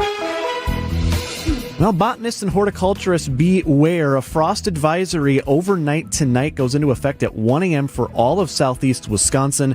We'll have lows down into the mid-30s. If you're in the lakeside areas, you are included in this advisory, but it could be around 40 degrees for you overnight tonight, and then we'll get up to around 64 tomorrow and partly sunny. Right now, 51 in Milwaukee at 114.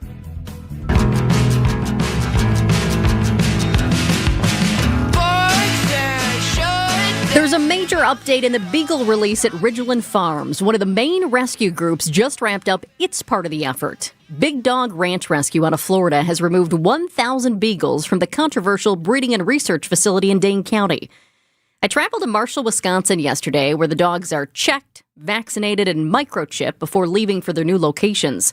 You can see pictures of all of them by texting WATCH to the WTMJ Talk and Text line. That's WATCH to 855-616-1620. During my time in Marshall, I talked with the founder and CEO of Big Dog Ranch Rescue, Lori Simmons.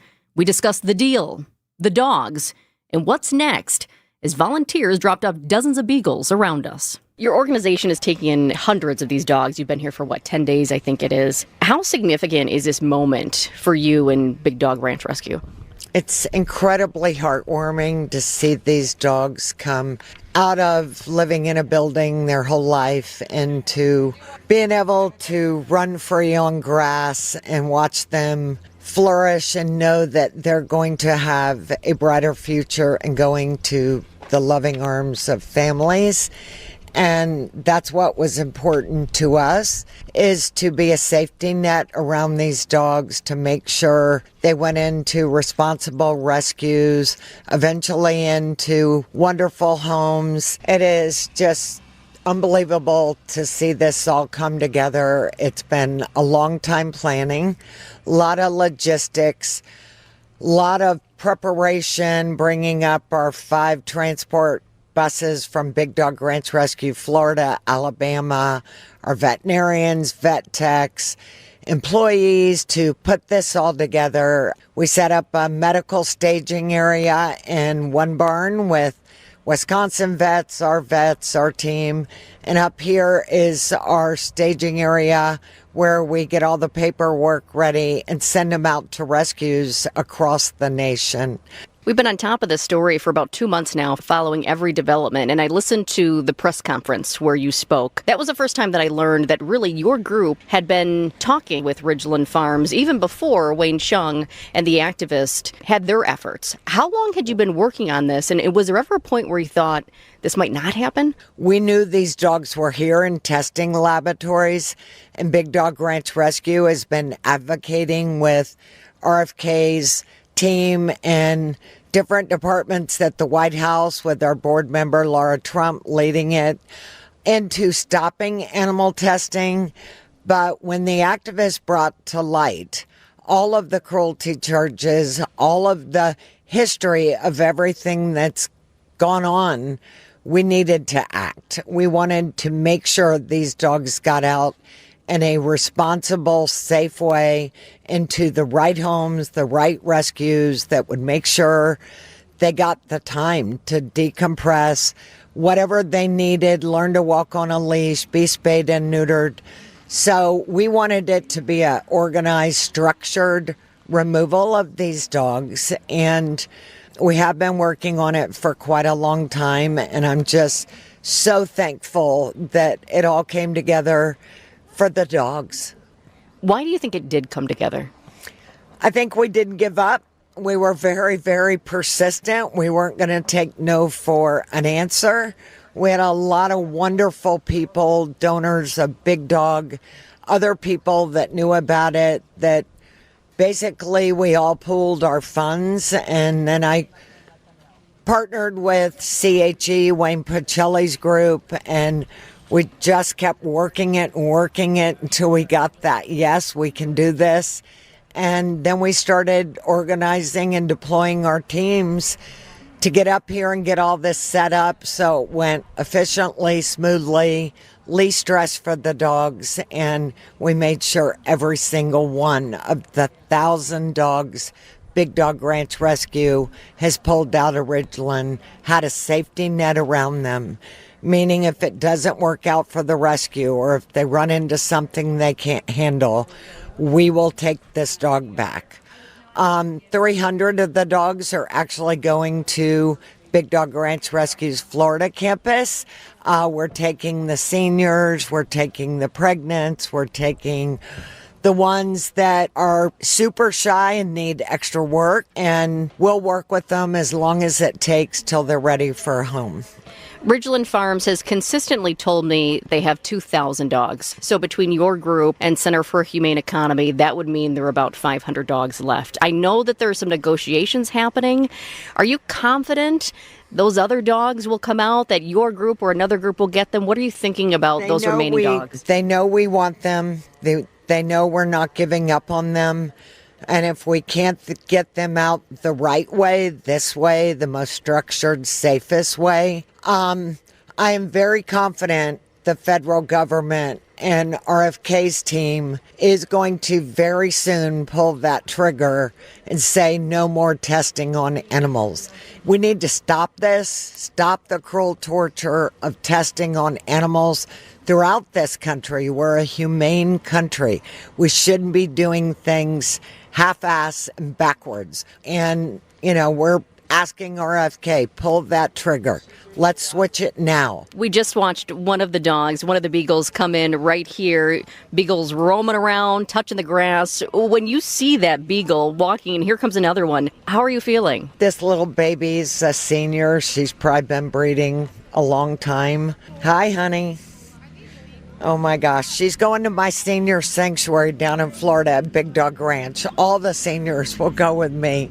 I can't tell you how it feels when we took Wayne Pacelli and I took out the first 2 dogs out of that facility, and knowing that 1,000 dogs were coming out this week that Big Dog has done, and 500, and they're going to have a brighter future. They're going to have a loving family. I can't tell you how it feels. Something that we've all been fighting for, and to see it happen, and for these dogs, and watch them walk on grass for the first time and smell fresh air out of a building it's all worth it. The logistics behind this, the work, the money, the time, the effort we've all put in for every single one of these dogs, it is so worth it. There are people who are very passionate about the story. There are a lot of people who are right now going online and they want to adopt, they want to foster. I noticed on Big Dog Ranch Rescue's website that right there on the homepage, you now have something that says, help these dogs. What kind of response are you getting so far? We're getting a great response. And for every single person that's donated or is going to donate, this cost a fortune to put all this together, deploy our teams to care for these dogs. Donating is a great way you can contribute, and giving us the funds to keep going. Ridgeland isn't the only one in our sites. There are so many more. There's 50,000 more beagles out there being in these facilities across America. So this is just the beginning. And also, if you want to adopt, you can go to our website, bdrr.org. Put in an application. If we've given to a rescue partner close to you in your state, we'll forward it. We'll find you one of the rescue partners to give one of these dogs a loving home. This is not the largest rescue from a breeding facility ever, but it is one of the largest. How does this compare to other rescues that you and Big Dog Ranch have been involved in? Well, we do a lot of puppy mill shutdowns. I want to personally take out, Big Dog is fighting to shut down the inhumane bad breeders where the dog's puppy mills live in really, really bad conditions. Our second thing is ending the animal testing and freeing all these beagles living in laboratories and metal buildings, and also shutting down dog fighting. You mentioned Laura Trump. I know she's a director with your group. Ricky Gervais was backing this and amplifying the message. I believe you had Juliana Rancic out here the other day. Yes. How does that celebrity, how important is that? Because they certainly do have a way to get out there and amplify what you're doing. Anybody that wants to spread the message to help end animal testing, we welcome you. Post it, put it on your Facebook, because so many Americans have no clue this is going on in our country. This was eye-opening for a lot of people. Let's stop testing on innocent animals. Let's shut down the dog fighters. We can win this war united together. I was just curious about the strategy, if there was a strategy as far as how you're getting the dogs out of Ridgeland, if it's something as simple as we're going into building A first, or we're getting the youngest dogs out first. I'm not allowed to disclose any of that per my contract, but I can say they open a building, tell us how many dogs, we go in and extract them ourselves. Have you been talking with your team down in Florida or in Alabama I know some of the dogs are already there as far as how they're adjusting? They're doing great. We have 12 trainers. They're working with all of them. We are cage-free. We're the largest no-kill shelter in the country. We're fortunate. We have 180 12 by 12 bunk rooms. It's like a bedroom. Each room opens to one of our 24 outside big giant synthetic grass play yards. They have pools to go in. So they've been grouping them with personalities and getting everybody roomed together.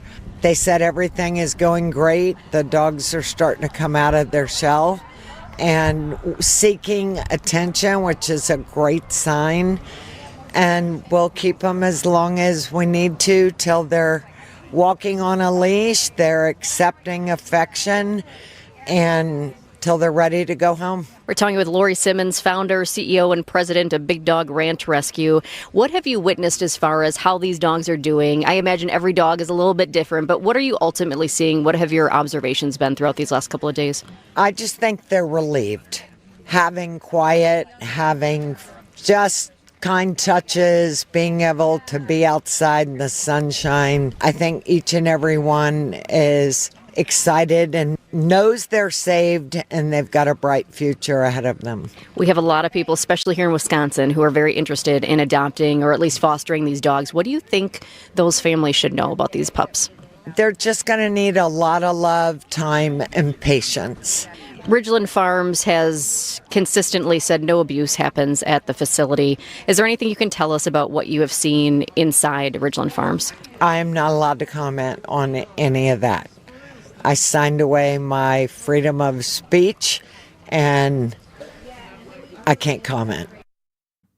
Ridgeland Farms says 95% of its research is focused on improving veterinary medicine. That includes new vaccines and treatments for pets. So what's up next?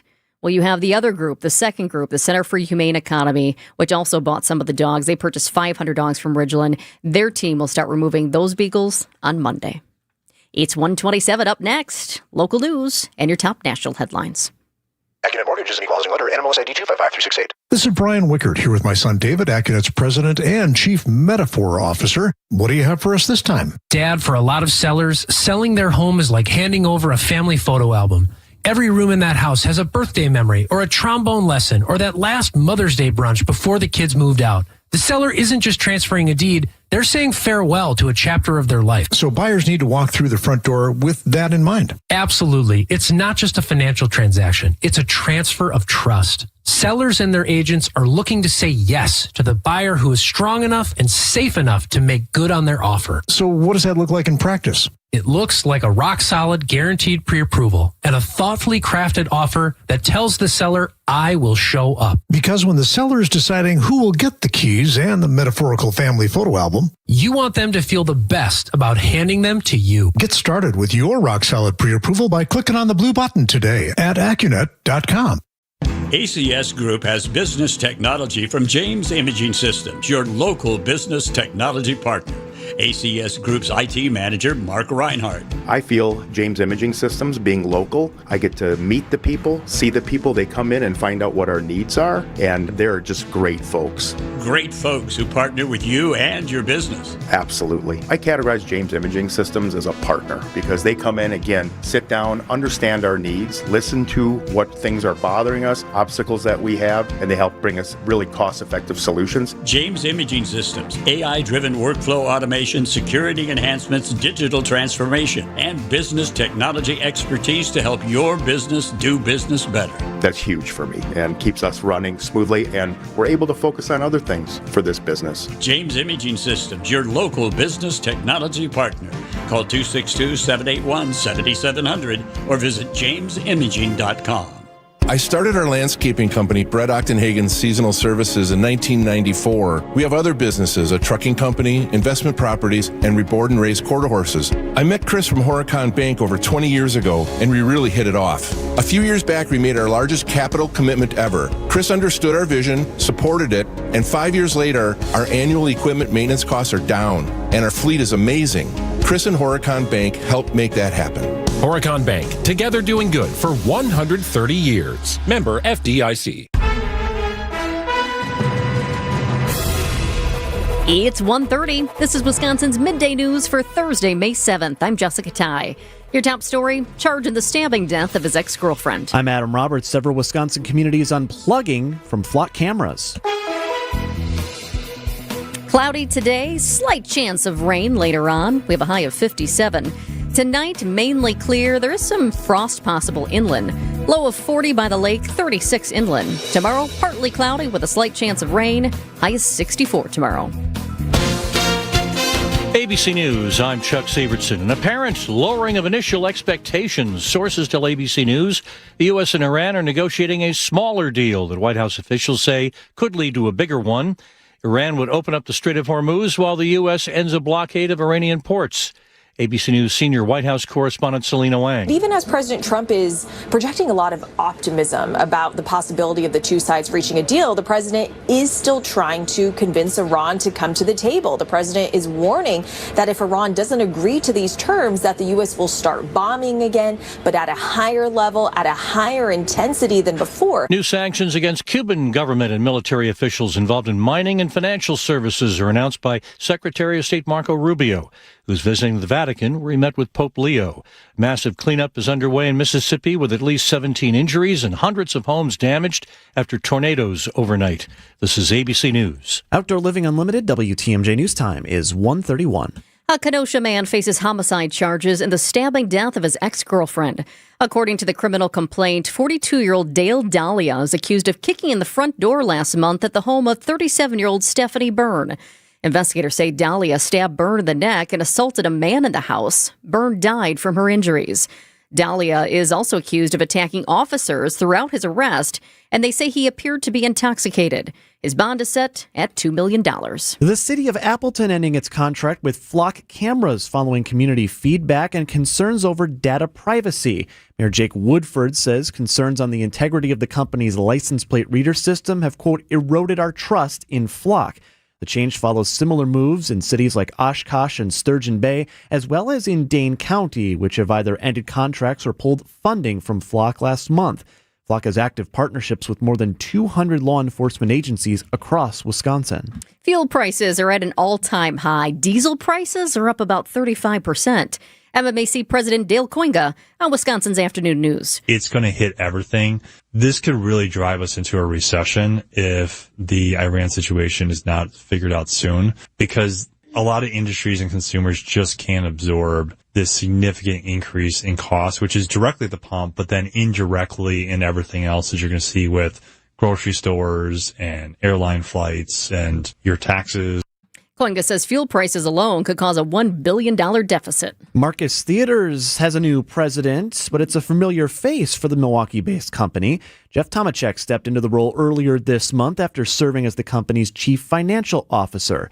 Tomachek telling WTMJ the movie theater business is in a good place, but a lot of that depends on Hollywood. There's something for everyone. There's Toy Story 5 coming and another Spider-Man, and we finished the year with Avengers Doomsday and Dune 3, and so much good content, and that's what I'm excited about, seeing the quality of the titles being made and the number of titles being made. Last year, Marcus Theaters reported revenue over $460 million.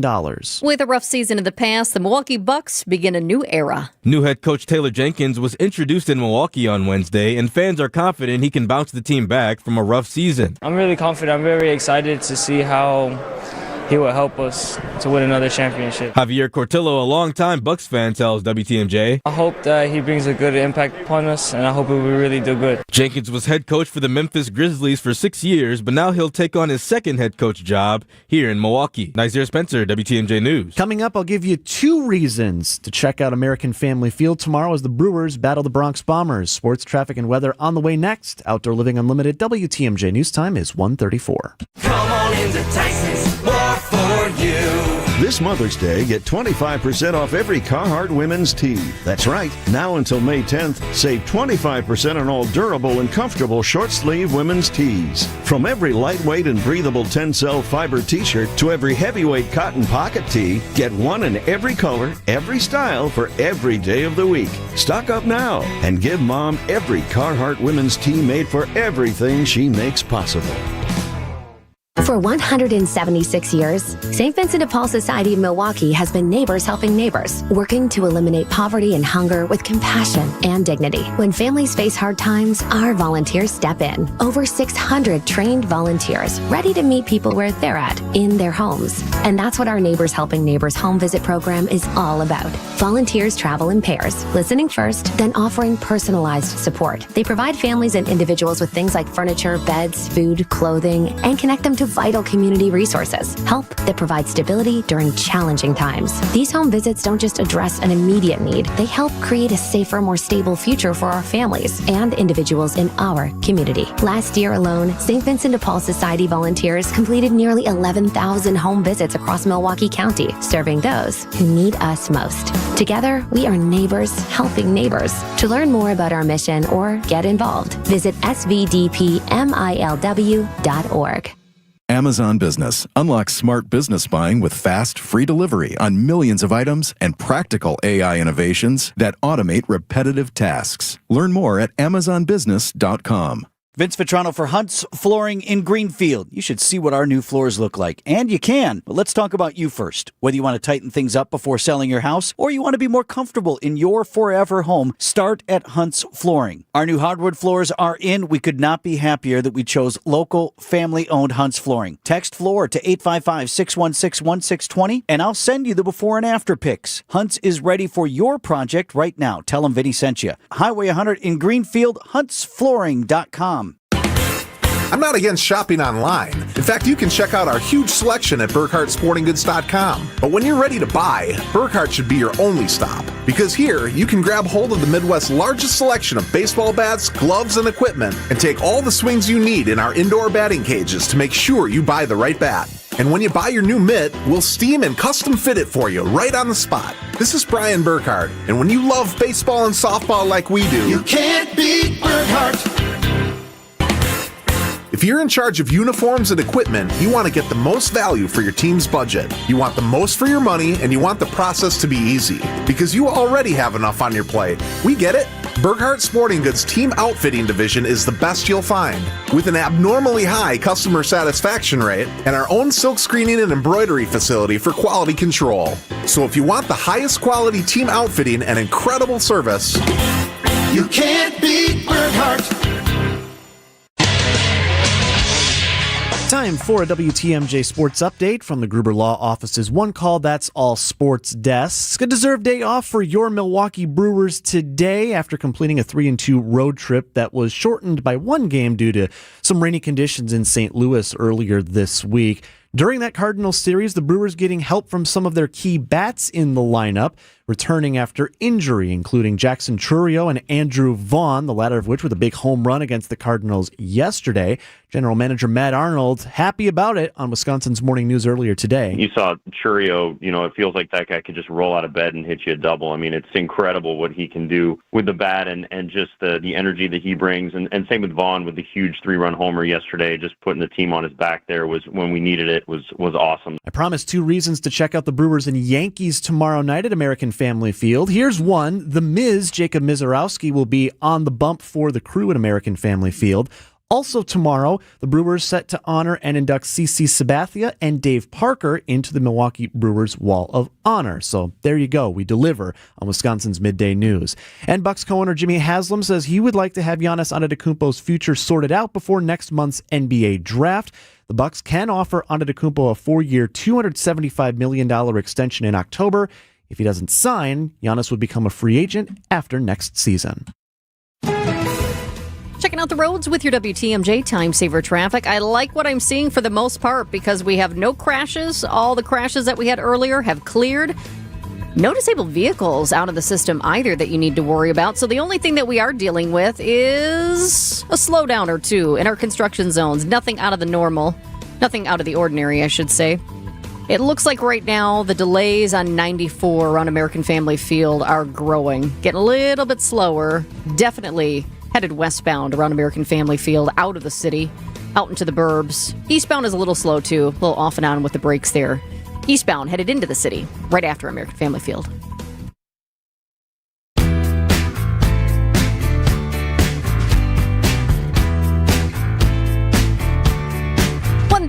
On this Thursday afternoon as we are creeping closer to the weekend. It's a big weekend, Mother's Day. Mm-hmm. Keeping our fingers crossed for some nice weather because Mom's like, oh, those pictures outside.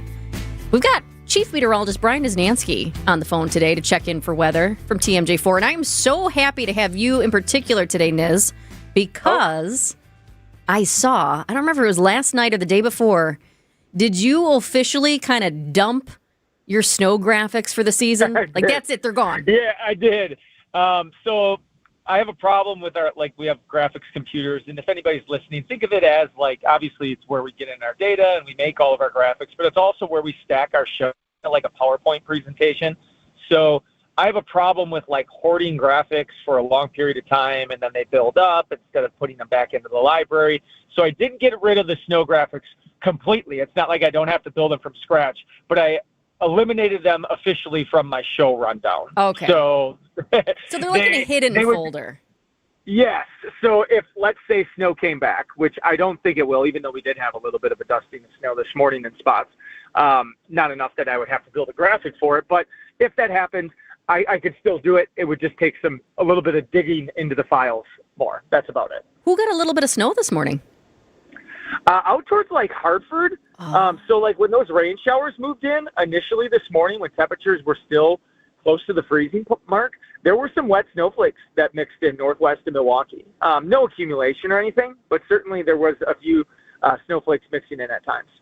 It's so crazy to think about a year ago yesterday. I was out on the Milwaukee lakefront. Beautiful sunny day. We were removing a boat from the lakefront. It was such a gorgeous day. Yeah, the boat. The boat. Yeah. And how much difference a year makes. I hope, Niz, you didn't get rid of the frost graphics you may have, because it sounds like much of us overnight tonight, especially if you put the plants out early. I know a lot of people are itching to get out in the garden. There's always the old adage around here, you wait till Memorial Day weekend, but some people don't. And now we're going to have to deal with frost again.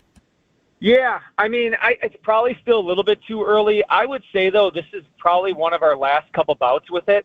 I'm someone who doesn't wait until Memorial Day, especially if you're close to the lake. I mean, that's really anomaly stuff, where you could certainly cover up and bring in. Now, obviously, if you're a big farmer and have a big garden, that's a lot bigger project. But to get a hard freeze after, the 10th of May or so is very, very rare. So like I want to maximize my work. I want to maximize my flowers on the ground. Yeah. I can get through one night if there ends up being one.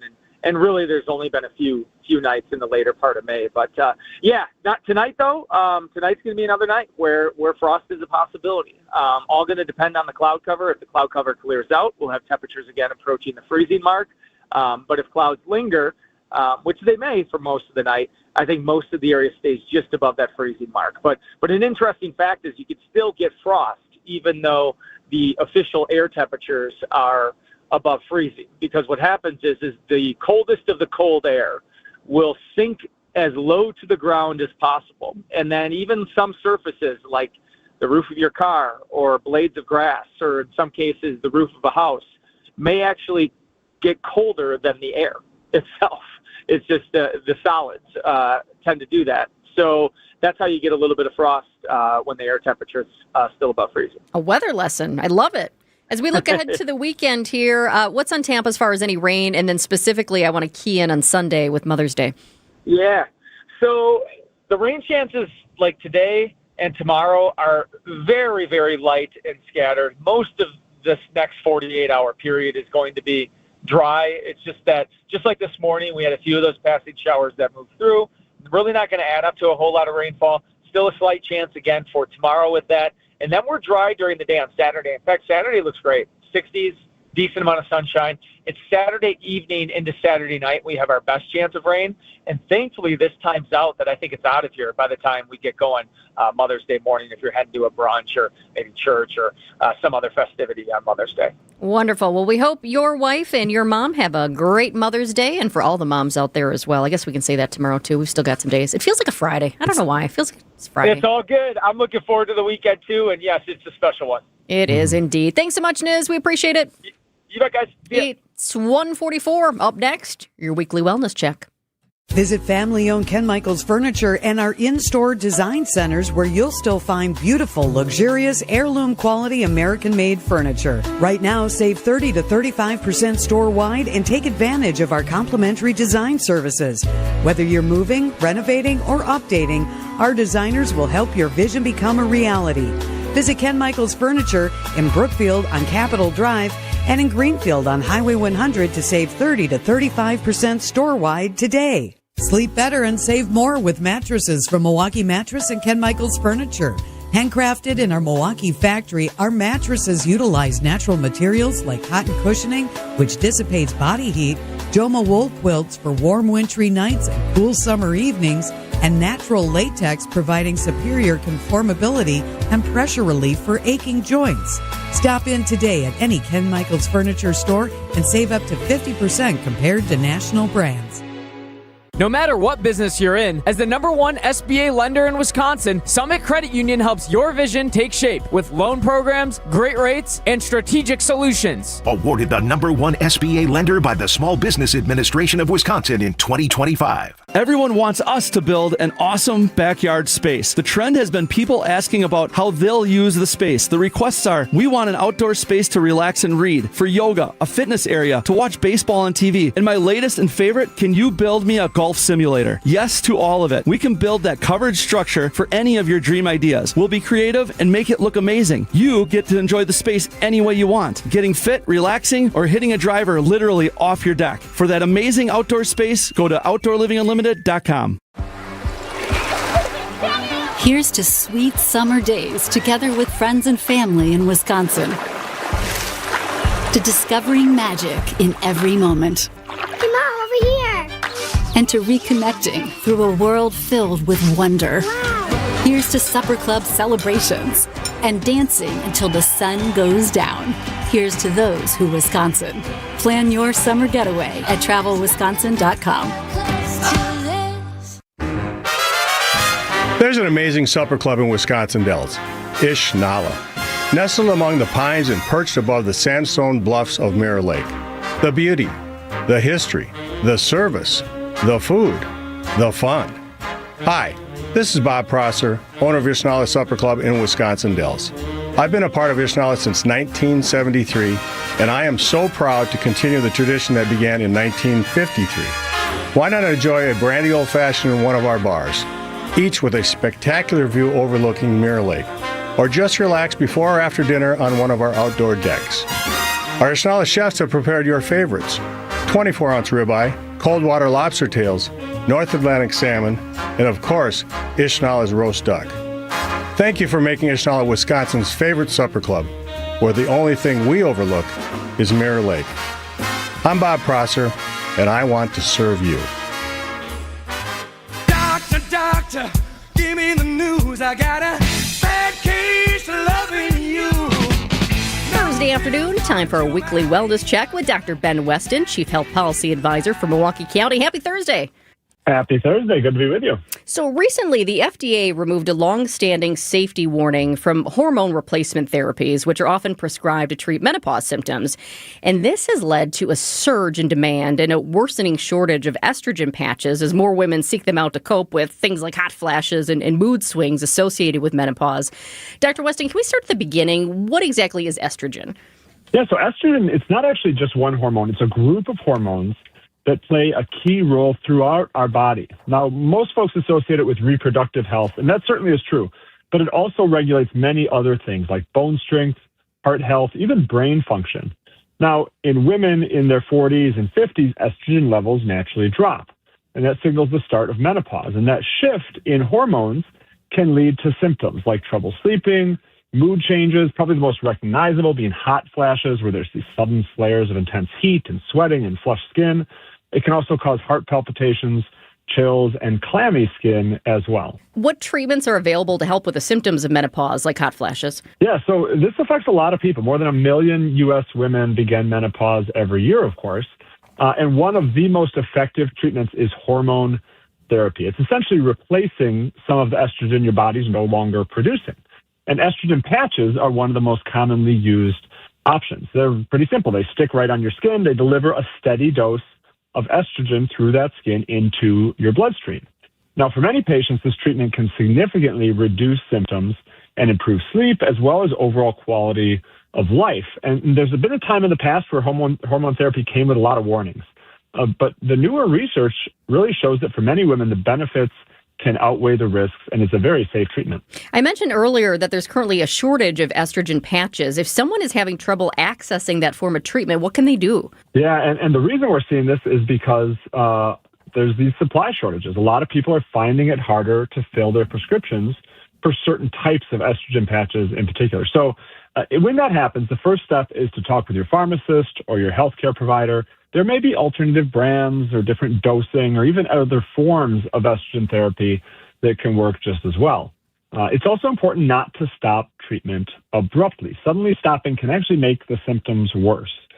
Now, there are some non-medical things you can do to kind of reduce triggers.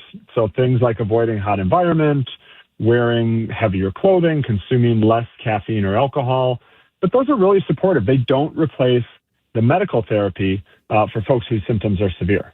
Earlier this week, right here in Wisconsin's Midday News, we reported that the Supreme Court temporarily restored online and mail-order access to the abortion drug mifepristone after a lower court curtailed its access last Friday. What exactly is mifepristone? Yeah, so mifepristone is an FDA-approved oral medication that works by blocking a hormone called progesterone. Now, similar to estrogen, progesterone is often thought of as a sex hormone, but it actually does a lot of other things in the body too. It helps to regulate blood sugar, supports relaxation and mood, even contributes to bone health. And by blocking progesterone, mifepristone can influence different biological processes, which is why it has more than one medical use. What are some of those other uses?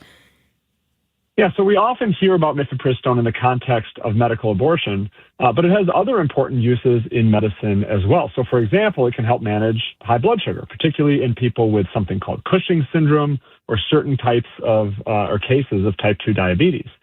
It's also used in treatment plans for things like uterine fibroids, endometriosis, miscarriage management, and even used in certain types of brain tumors. So it has a wide variety of uses. How safe is mifepristone? Yeah, mifepristone's been safely used internationally for more than 35 years, and in the United States for over 25 years. It's a long safety record. And there's extensive data to go with that from the FDA, the American College of Obstetrics and Gynecologists, and other independent studies that have confirmed that safety. Now, any medication comes with side effects. That's the same in mifepristone. You can get some GI side effects, some headaches, some dizziness. But overall, it's been shown to be a very safe medication. We're talking with Dr. Ben Weston for a weekly wellness check. Hantavirus is back in the news. Dr. Weston, I don't even think I had heard of hantavirus before last year when the wife of actor Gene Hackman died. Well, now it's back in the news again, linked to a cluster of cases on a cruise ship and some deaths. What is hantavirus and what are the symptoms? Yeah, we don't hear about it that often because it's quite rare. But it is serious when it occurs. It's caused by a group of viruses carried mainly by rodents, so rats and other rodents. In the U.S., it's typically transmitted when people breathe in dust or particles from what rodents leave behind, droppings, urine, saliva. Now, a tricky part is the timing. The virus can incubate or develop anywhere from about 1 to 8 weeks. So sometimes it's hard to know when you were exposed to that broad incubation period. And early symptoms are also tricky. They feel a lot like flu, fever, body aches, headaches, chills. It blends in with a lot of other routine illnesses. But where it can get concerning is after a few days, the symptoms can progress to more severe disease. You might start feeling respiratory symptoms, shortness of breath or tightness in your chest, which is a sign of the virus affecting your lungs. And this can quickly lead to more severe complications like lung, kidney, or heart failure. So how is hantavirus transmitted to humans? So this is where it gets a little bit tricky. So typically, it's from rodents. If you're in an area where rodents are present, rural cabins, sheds, barns, even homes with infestations, those droppings or urine dries out. People sweep it up, it gets in the air, and you can breathe that in. Now, there's been more attention lately to possible person-to-person spread.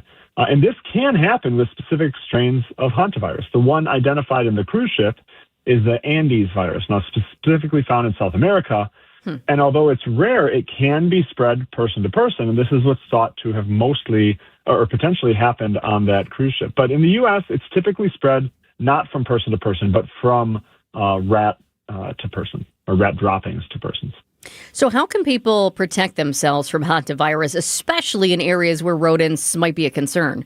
Yeah, and that's really the key, especially in areas where rodents may be a concern. It really comes down to preventative measures if you think you might be in those sort of areas. So first is obviously keeping the rodents out as much as possible. Yes. In your home, sealing cracks or gaps in walls, doors, windows, not leaving food out, storing your food tightly, things like that. Now, if you are in some sort of profession or setting where you clean areas where rodents have been, you don't want to just sweep or vacuum up their droppings without protection. That can kick up those harmful particles that you can breathe in. You want to wear protective gloves, an N95 mask to really filter that out well. And then you spray the area with disinfectant. You let it sit for a few minutes, and then you carefully wipe up and dispose of everything safely to avoid really kicking up that dust. That's Dr. Ben Weston, Chief Health Policy Advisor for Milwaukee County with our weekly wellness check. Thanks so much, Dr. Weston. Thank you. Have a good rest of your week. Yeah, have a great weekend. Hey everybody, Debbie Loziga here for Comfort Awnings. This year, reclaim your outdoor space like I did. Having the option to extend our awning when that summer sun gets too hot or when it's raining has been a game changer, and it allows my dogs, husband, and I to enjoy our patio every season. Right now, get up to $500 off any awning or screen. That's right, get 10% off up to $500 until the end of the month. Call 414-AWNINGS or visit comfortawnings.com to learn more. Hey, it's Mother's Day weekend. Where would you be without your mom? Well, not here, I guess. WTMJ's John Merck here. Take care of her. I highly recommend taking your mother and your grandmother to the Mine Shaft Family Restaurant in Hartford, the most affordable Mother's Day dining destination. The Mother's Day brunch is all you can eat. It's a feast. It's under $26, far less than what you'll pay elsewhere. It's every dish your mom loves for breakfast, lunch, and dinner, including a huge dessert table. Kids and grandkids under 3 eat for free. They can safely play in the world-class game room, quietly set away from the dining area. Your mother can sip on a Bloody Mary, an old-fashioned, or her favorite glass of wine. It's a perfect Mother's Day brunch. Your mom's Wednesday and Friday haddock fish fries, all you can eat, under $9. That's fantastic. You'll not spend a lot of money at the Mine Shaft. You don't need to. It's in beautiful downtown Hartford, which is so walkable. Also near Oshkosh's EAA. Google, call, reserve your table today. Don't forget your mom. 2026 Brewers Group tickets are on sale now, and planning your next event at American Family Field has never been easier. Whether it's a company outing, family reunion, or night out with friends, bring your group of 15 or more to the ballpark and enjoy up to 25% off single game tickets with no service fees. All Brewers home games are available now. Start planning today, and a Brewers Group ticket rep will handle the rest. But hurry, tickets are moving fast. Plan your 2026 outing at brewers.com/groups. You should be listening to Wisconsin's Midday News with Greg Matzik and Jessica Ty each weekday. This is a deep cut. I like this song. I'm gonna buy this song, so tell me what it is. Nobody does it like McFarlane. It's AI generated 90s R&B featuring our favorite Chief Washington correspondent. It's you, buddy. But if you missed us, catch up anytime with our Wisconsin's Midday News podcast, powered by Siding Unlimited. It's siding and a whole lot more. Some of our customers want a glass shower door for the look. Some want it for a better use of their space, while others need a new glass shower door just to be safe. Like a customer we had last month. Her daughter had been hounding her to turn that old bathtub of hers into a walk-in shower. She was afraid her mother might slip when there was no one around to help her. Stepping over that bathtub wall isn't exactly safe. And besides, those old bathtub floors can be kind of slippery too. Installing a new glass shower door is pretty affordable. And not only is it safer, but it also gives your bathroom a great new look. And when you stop in our showroom, you'll see just how many options we have to give you the look you want. This is Stacy Sinks with Less's Glass Service. And glass and mirrors have been our business for over 35 years. So if it's a new glass shower door, fogged or broken insulated glass replacement, or affordable glass and mirror home decor that you've been looking for, you just can't pass on Less's Glass. Less's Glass Service, serving all of southeastern Wisconsin. Find us at lessglassservice.com. Where you live matters. Searching for assisted living can bring a lot of questions and a lot of emotion.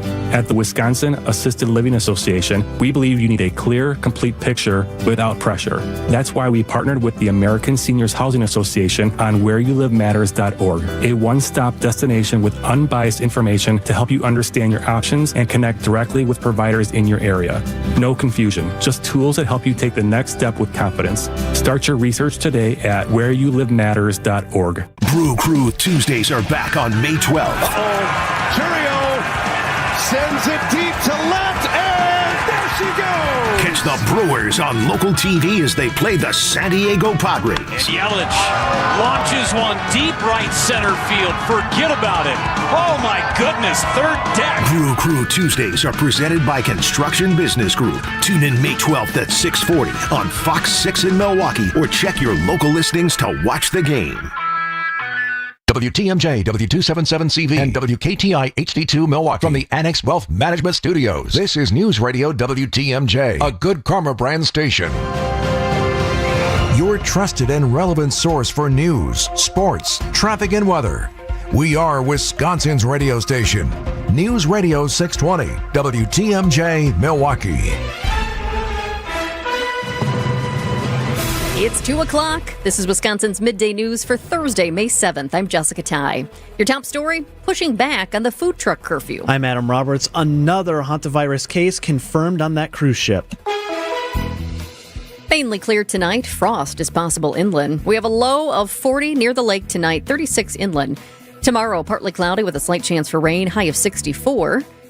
And I don't know if we're going to actually get up to our high temperature. Looking great. Because, as I've noticed over the last hour, we keep dropping. We were going up during midday, and then all of a sudden, so we're currently sitting at 47 degrees, mostly cloudy and breezy in Milwaukee.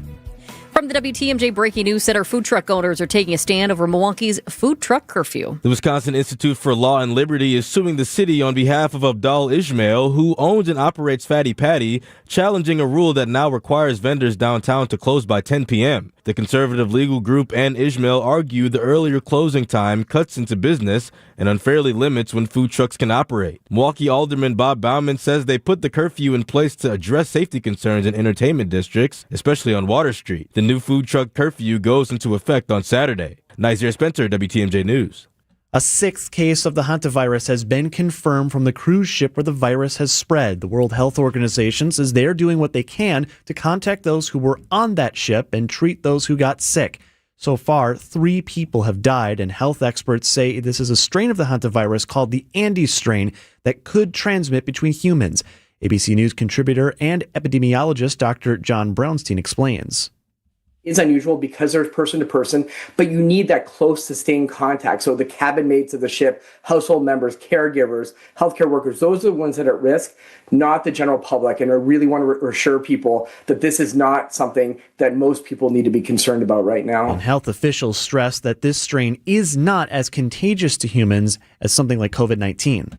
This FEMA Review Council just released recommendations that would revamp the agency's role in disaster preparedness and recovery. Recommendations from the FEMA panel include replacing the reimbursement process for aid with one that delivers money faster and more directly. It also suggests that the agency give up efforts to help survivors get long-term housing and that it should only help people whose homes are uninhabitable. Some on the panel say the agency has become political. Many of the changes would require action by Congress. Allison Keyes, CBS News, Washington. Closer to home, Milwaukee Public Schools, Wisconsin's largest school district, their board members will get a first look tonight at the district's proposed budget for next year. The roughly $1.6 billion plan adds teachers and classroom support staff while cutting central office positions and administrative spending. District leaders say the proposal is designed to close a nearly $50 million budget gap while keeping resources focused on students. Superintendent Dr. Brenda Caselius. Really doing a deep dive and inspection. I think the public expects us to be responsible with our budget. They expect us to be going line by line and creating efficiencies, and that's what we did. A public hearing on the budget is scheduled for next week. The MPS board is expected to vote on the final proposal later this month. Neil Doyle, WTMJ News. Amid swirling rumors and roster uncertainty, the Milwaukee Bucs introduce a new head coach for the third time since 2023. Taylor Jenkins takes over a Bucs roster featuring just 6 players under contract and all sorts of questions regarding the future of Giannis. Naturally talked about that, had great dialogue, full transparency. I don't get into specifics when it comes to roster construction and decisions that are going to be had or not had, but obviously it was very important to navigate that amongst so many other things. Giannis was not consulted prior to the hiring of Jenkins, but the two have connected since. Yes, I've had conversation with Giannis, but it's been great. I've actually been able to touch base with the entire roster. Greg Matzik, WTMJ News. Next up on the Bucs offseason calendar, the NBA Draft Lottery, which is coming up on Sunday. And speaking of that draft lottery, just how likely is it the Bucs could get that coveted top pick? We got the data, and we'll have it for you next. Sports, traffic, and weather on the way. Outdoor Living Unlimited WTMJ News Time is 2:05.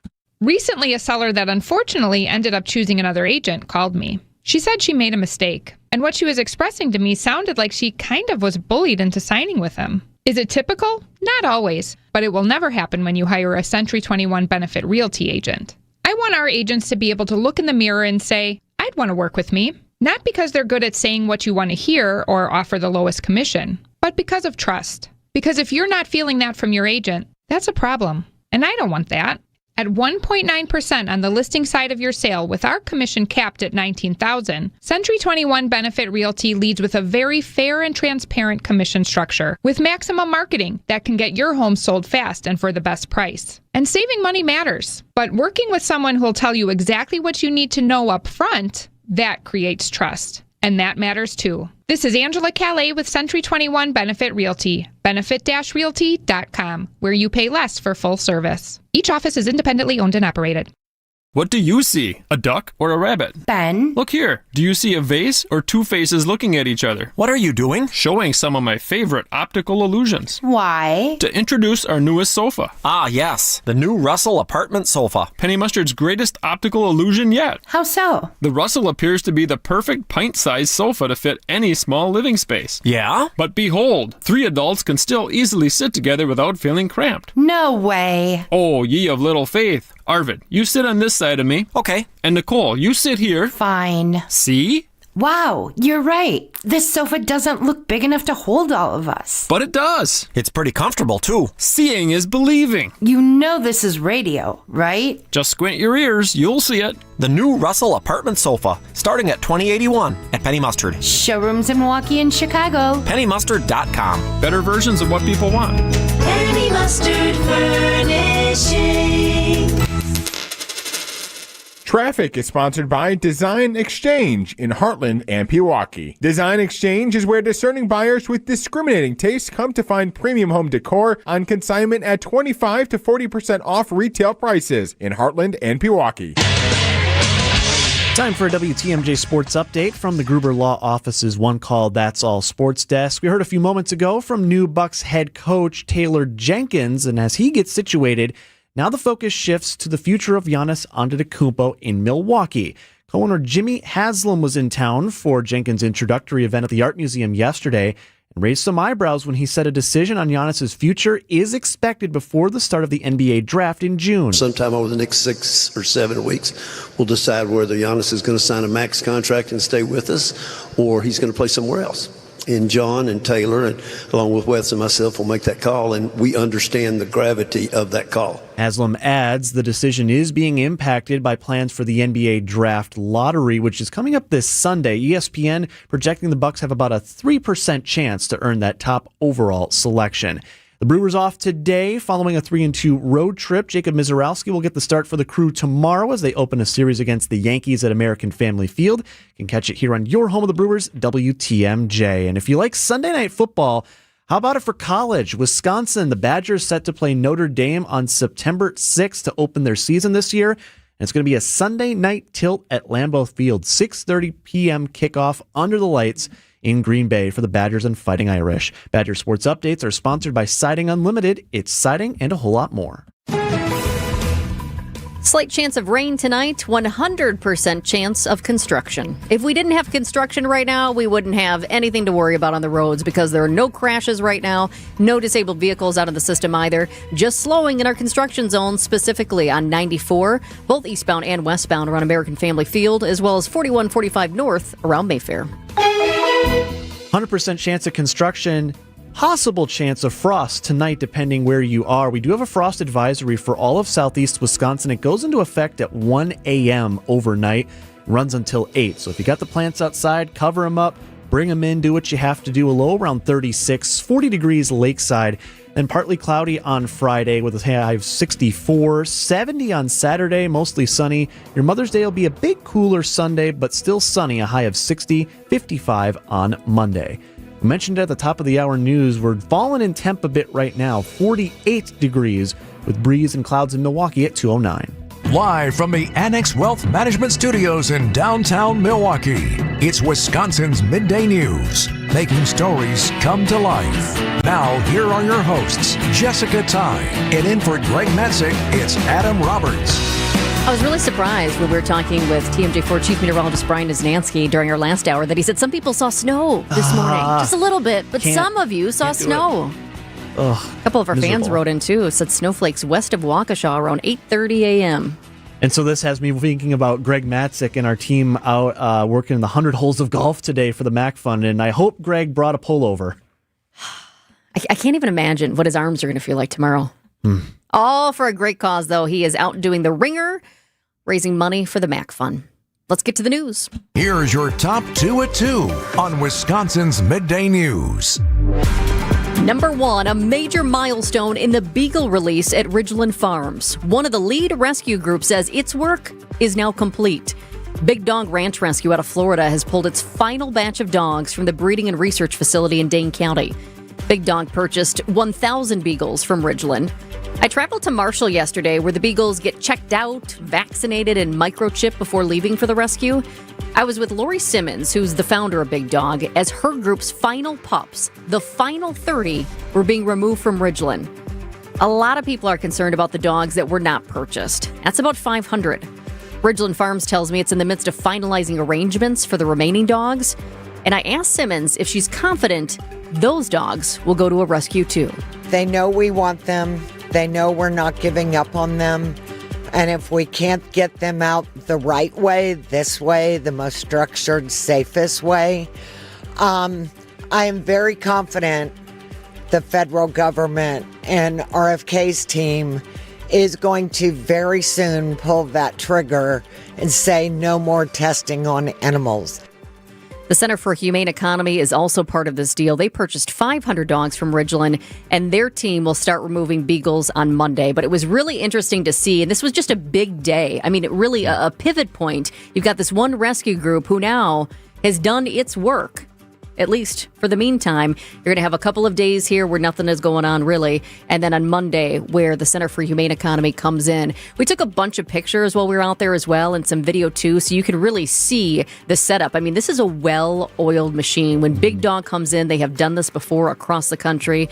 There were vets who are local. There were vets from Big Dog Ranch Rescue down in Florida as well. I talked with some of those as they were doing the microchips and giving the vaccines. So you'll see some of those pictures. We'll stream them and some of the video as well, and I'll have more from my interview with Lori Simmons coming up at 2:45. A lot of moving parts for sure. Number 2, even though we've got a nice forecast this weekend in Milwaukee, city leaders still focused on making the city better prepared for future flooding events.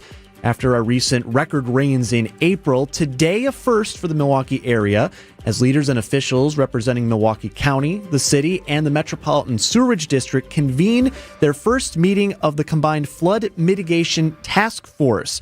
A lot of task force in the city, but this one focused on planning for short-term and long-term flood safety work. So as far as what was accomplished today, well, it's kind of like think back to when you were in college, that first day of classes, syllabus day, a lot of handshaking. Here's what we're going to talk about, all that sort of stuff. Kind of feels like a lot that's of handshaking? No, we were maybe waving. We weren't that formal at UWL. Wait, what school? I was going to say, UW lacrosse, right? Yeah. Okay. Not quite that formal. Greg, former colleague of mine, or school, I don't know. Still a colleague of yours, by the way. Yes, sir. So, a lot of that organizational stuff at this task force meeting today. Now, what does this mean going forward? Well, we want to make sure that we can prevent big things like the combined sewer overflows we always talk about, where we saw last time in April, nearly 3 billion gallons of that untreated water was dumped into Lake Michigan, and it happens a lot of times when we have these big rain events. So, can we prevent things like that? What else can we do when we see standing water in roadways? What about the leaves? That's going to be a part of it too. And I wanted to mention this as well. There's a chance for you listening to weigh in if you live in the city or in the area. There's a listening session coming up next Wednesday, May 13th at that Safe and Sound near 44th and Roosevelt on Milwaukee's north side, 5 to 6:30 p.m. You can sound off on what you think should be done. If you have experience with flooding in your neighborhoods, it's a chance to share your experience. There will also be resources available like mold kits, emergency go bags, cleanup supplies, so you'll have a chance to make your voices heard. And I did speak with the executive director of MMSD, Kevin Schaefer, today, and he reiterated that is important, hearing actual experiences from people. They will be monitoring this task force, these comments, and will use that feedback to shape their discussions. There are future meetings planned, and by the end of the year, we could see some concrete action plans that are announced. All right, a good update right there. It is 2:15 on the dot. Coming up, before you make your next pasta sauce, check your pantry. The Ferrari of tomatoes may not be what you think. Burkhardt Sporting Goods in New Berlin is the baseball lover's destination, with a massive state-of-the-art indoor training facility featuring hit tracks with precision analytics, a huge open turf area, and all the best training equipment you need. So get in here and get ready to get better. And we'll help you with this special offer. Buy 20 batting cage credits for $30. That's 25% off. This is Brian Burkhardt, and if you love baseball and softball like we do, you can't beat Burkhardt. 153rd and National.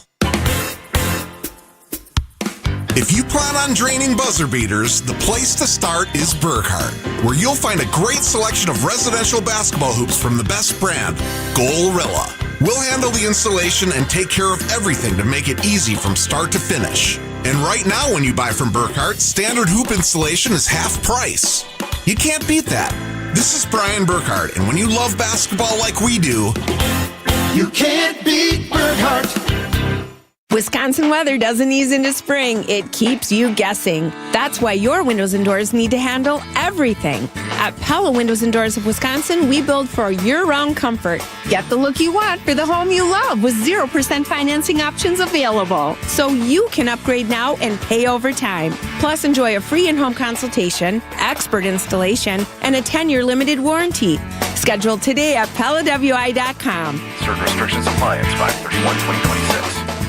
This is WTMJ's Steve Scavini from Point Taken. It's that time of year to recognize the people who go above and beyond for our communities. If you know a first responder, dispatcher, or a healthcare provider who deserves recognition, text SALUTES to 855-616-1620. That's SALUTES, 855-616-1620. Or visit WTMJ.com. Submit your nomination. But don't wait. Submissions close May 8th. It's Steve Scavini's Salute to Service, presented by Waterstone Bank and sponsored by Mission 94. You probably have a can of tomatoes in your pantry right now. I know I have a few. Me too. But what if the label isn't telling the whole truth? A new lawsuit accuses a major food company of tomato fraud. Those words are actually in the lawsuit. Tomato fraud. The suit claims the prized San Marzano tomatoes that Americans pay extra for may not actually be the real deal. So how can shoppers tell if they're getting authentic Italian tomatoes or an imposter? ABC investigative reporter Peter Haralambous is on the case. Peter, is this the first time in your career you've covered tomato fraud? You know, I've covered other weird food-related stories, Buffalo Wild Wing lawsuit a few months ago, but tomato fraud, this is a new one for me. Oh, gosh. I'll be honest. I know the brand. I've seen it in my grocery store, aisle 17. I know where to go. But what are San Marzano tomatoes, and why are people willing to pay more for them? Yeah, these are really considered the Ferrari, the Prada of canned tomatoes. They are known for their distinct sweetness, their tartness, and they're treasured by home cooks who use them in pizza and pasta and sauces. And these home cooks at times have very strong opinions about what kind of tomatoes they use. And Cento, for the longest time, has been considered to be one of these premier brands. This lawsuit, however, alleges that this company is going through with a massive deception of their consumers because the tomatoes actually aren't certified San Marzano tomatoes. I actually took a look at this, because I have a few cans in my cupboard, and there's a little asterisk in the can where it says certified, and there's a little footnote on the back that clarifies they're not actually certified by the agency that actually kind of confirms that these are truly San Marzano tomatoes. They're kind of like Parmesan cheese or tomato or champagne in that they have to be grown in a particular area and confirmed by a particular entity, and that entity doesn't actually confirm that these are San Marzanos. So the lawsuit says it's deceptive. They're asking for $25 million. Wow. Classic fine print situation, Peter. So the lawsuit was filed by two people in California. What do we know about the filers themselves? Are they experts in the field of all things tomatoes or just concerned everyday shoppers? Yeah, they're like just like me and you in a way. They're, I guess, concerned shoppers who've purchased this product before. They're trying to form a class, so it wouldn't just be them two getting the $25 million.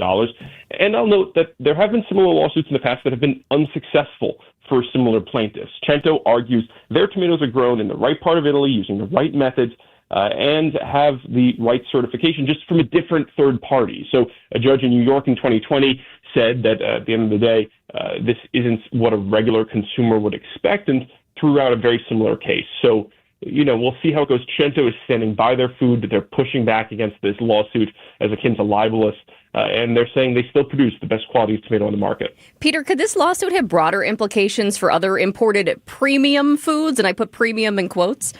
If anything, it could bring more awareness to the fact that a lot of these things are regulated just beyond what you might think from the supermarket. It's, we've seen instances, for example, of counterfeit Parmesan cheese. This has been a rampant thing because people know that people are willing to pay a premium for certain goods like that. So it's possible we see kind of a heightened awareness, at least among American consumers. One element of this lawsuit is this allegation that, Cento tomatoes don't actually get sold in Europe, in the European Union, because they're considered deceptive there. So we'll see how that goes from here.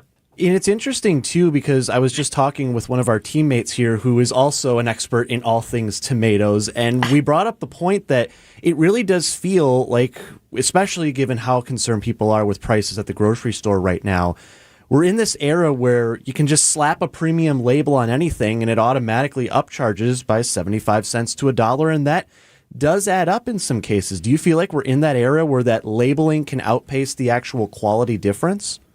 Oh, yeah, and especially even beyond just brand things like San Marzano tomatoes or champagne from France, a lot of these labels are unregulated, right? All natural. Oftentimes when they say organic, these are kind of moving goalposts in the way that can be manipulated by brands. They tweak the language ever so slightly, and that's enough to sell something as a premium product that you're willing to pay an extra $1, $2, $3, $4, $5 over its generic competitor. And at the end of the day, it's deeply underregulated. The only instance we're really seeing this case is because the European Union has strictly high standards for this kind of stuff. Okay, Peter, I know you were one of the first reporters, if not the first reporter, to learn about this lawsuit. I know you're very interested in it as well, maybe being a foodie or a chef, or is it both? I think it's a little bit because I've been cooking with Cento at this point for years. I actually think they're still a fantastic product. Don't take my word for it. If you want to try it, try it. And I was a little thrown off to see this when I saw it come up on a California docket. And it's interesting to me because, again, I've been a consumer who's been paying premium on this kind of thing for a long time. I don't plan on joining this class action lawsuit, but I do think it's interesting the lengths people are willing to go when they feel like they might have been deceived. So I wanted to ask you that because I'm curious. I've seen these tomatoes at the grocery store. As soon as I heard Cento, I'm like, I can almost visualize the label. Sure enough, I looked it up. Yep, I've seen it. And I've also seen the San Marzano tomatoes. But I have never personally, and I consider myself a foodie, and I definitely make my own pasta sauce from time to time. But I kind of do, just whatever tomatoes are on sale, and then I spice it up my own with some herbs and spices. But for people making pasta sauce at home here in Wisconsin, does using authentic San Marzano tomatoes really make a noticeable difference? Yeah, this isn't an endorsement, but I really do have to say, if you're just spending the time to make your sauce at home by hand, not just using the canned stuff, I have noticed the difference. Whether it be Cento, whether it be different brands, this varietal of tomato is one of the best. That being said, it is rampant with mislabeling. For example, there's a brand that sells so-called San American tomatoes, and they do branding that just looks exactly like the San Marzano tomatoes you might see from Cento. Those are actually grown in California, completely different, but really just leaning in to this idea that consumers don't necessarily know the fine difference between these items, but kind of see these things as premium and are willing to pay. That being said, if you get your hands on the good Italian stuff, it does taste different. You also mentioned that description of the Ferrari or Prada of tomatoes. I think I saw that came from a blog post on Martha Stewart's website, which That's right. I hadn't thought about Martha Stewart in the longest time. And this was cited in the lawsuit specifically. They quoted from this Martha Stewart page to focus on how, these are considered a premium product, how people are willing to pay extra because they're considered to be that good, and how it opens up the door for this kind of deception. Well, I don't know about Adam and Martha Stewart, but I just had dinner with Martha Stewart in the last year here. But Peter, I know you don't have time for that story, but next week, I'm going to tell you that whole story. I look forward to that story next week. Thanks so much, Peter Haralambous on tomato fraud. We appreciate it. Thanks so much for having me. Welcome back to Ask Hasselus. I'm Weston. What's your question? Have you seen my husband? No. My husband is hot. Okay. And he just keeps getting hotter and hotter. I'm sorry to hear that. What? But I have good news. You do? Hasselus Mattress is home to a variety of cool gel mattresses, including Tempur-Pedic. No, I mean he's hot. When he sleeps, I can relate. But our cool gel mattresses sleep an average of 10 degrees cooler than traditional mattresses. So he'll be cool as a cucumber. Okay, but... And right now, get 48 months interest-free financing on Tempur-Pedic with approved credit. Well, that's great, but... Plus, free next-day delivery and setup, free removal of your old mattress, and a $300 MasterCard gift card with your new Tempur-Pedic. Hold on. You're saying I can cool down with a new Tempur-Pedic with no interest for 48 months and a $300 gift card? What do you think? I think that's pretty hot. Open 9 to 9. Find an employee-free showroom near you at Hasselus.com. Who doesn't need a seasonal wardrobe update? But who has the cash to always keep their wardrobe updated? Ladies, that's why you shop St. Vincent de Paul. Our women's clothing is always a highlight of our stores, and thrift store prices keep the costs low. It allows you to experiment and also find a hidden gem. St. Vincent de Paul thrift stores on Highway 100 in Layton and Greenfield, 23rd in Lincoln, and 76th and Bradley Road in Milwaukee. Ooh, you're gonna love it, St. Vincent de Paul.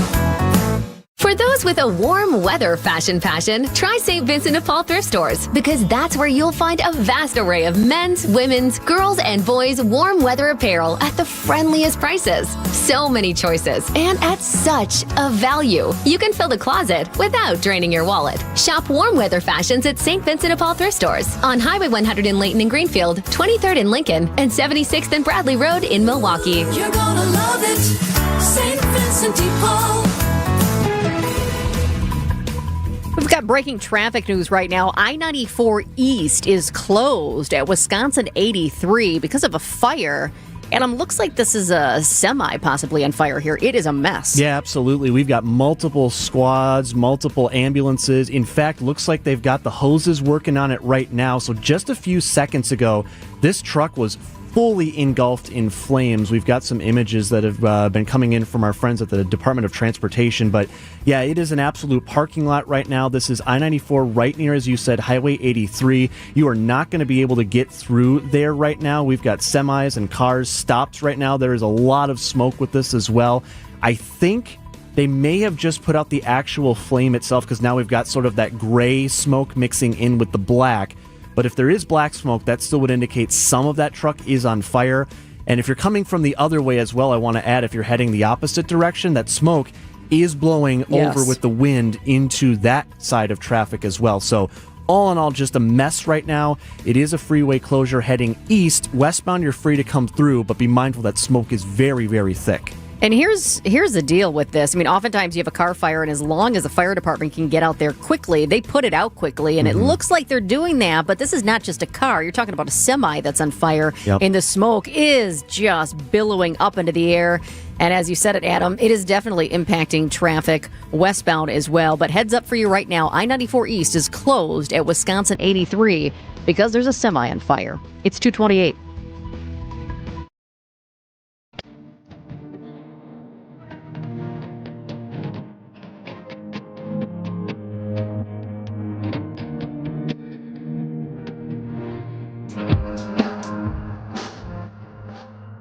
Oh, what a special weekend. It's Mother's Day weekend. Your mother is not cooking. WTMJ's John Mercure here. Take your mother and grandmother to the historic Fox and Hound Supper Club for their Friday all-you-care-to-eat haddock fish fry. It is one of the best. All other dinners are buy one, get one free, even on Mother's Day weekend. Wow. Any steak, pasta, twin lobster tails, the mixed grill of a filet, shrimp and scallops, honey glazed salmon, any entree, and dessert are all buy one, get one free. Even the ice cream drinks are buy one, get one free. Only at the Fox and Hounds. Celebrate with an old-fashioned. Choose from 20 bourbons, 120 wines in the rustic bar, 8 unique dining rooms. The Fox and Hounds, hugged by the Kettle Moraine Forest. The drive-in views are spectacular, a true must-see. Just off Highway 167 near Holy Hill. Enjoy lunch this Saturday from 11 till 2 and dinner at 4 tonight. Dine early. Google call reserve. It's the Fox and Hounds.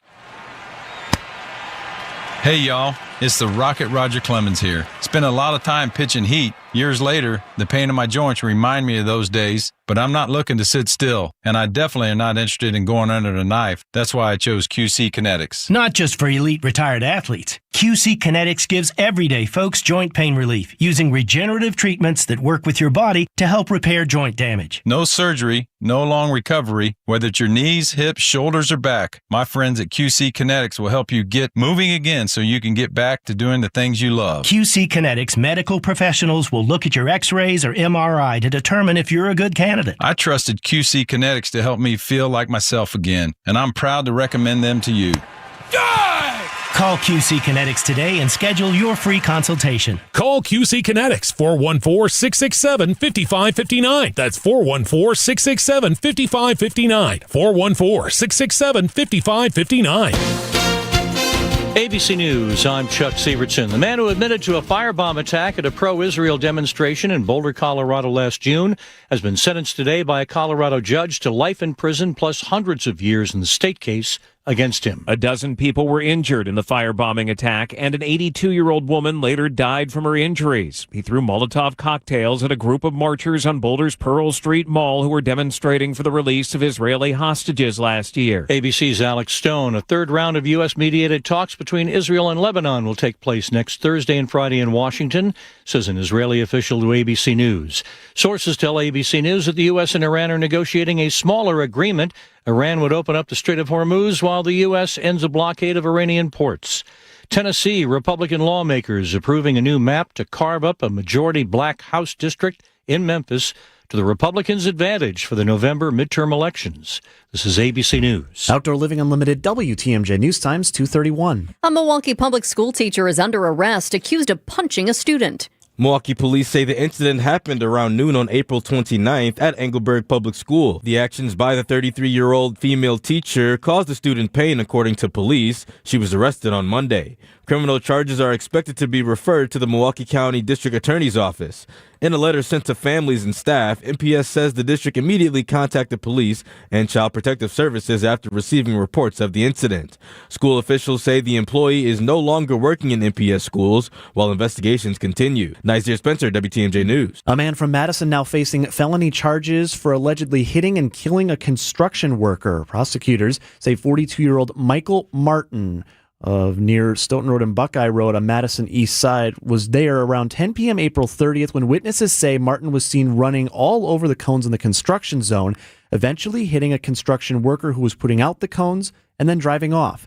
23-year-old Carlos Lopez of Campbellsport was dragged by the car. Ultimately, he died from his injuries. Martin has pled not guilty to all charges. A Kenosha man faces homicide charges in the stabbing death of his ex-girlfriend. According to a criminal complaint, 42-year-old Dale Dahlia is accused of kicking in the front door of 37-year-old Stephanie Burns' home on April 25th. Dahlia then allegedly stabbed Byrne in the neck and assaulted another man in the house. She died from her injuries. Dahlia also allegedly attacked officers throughout his arrest and appeared to be intoxicated. His bond is set for $2 million.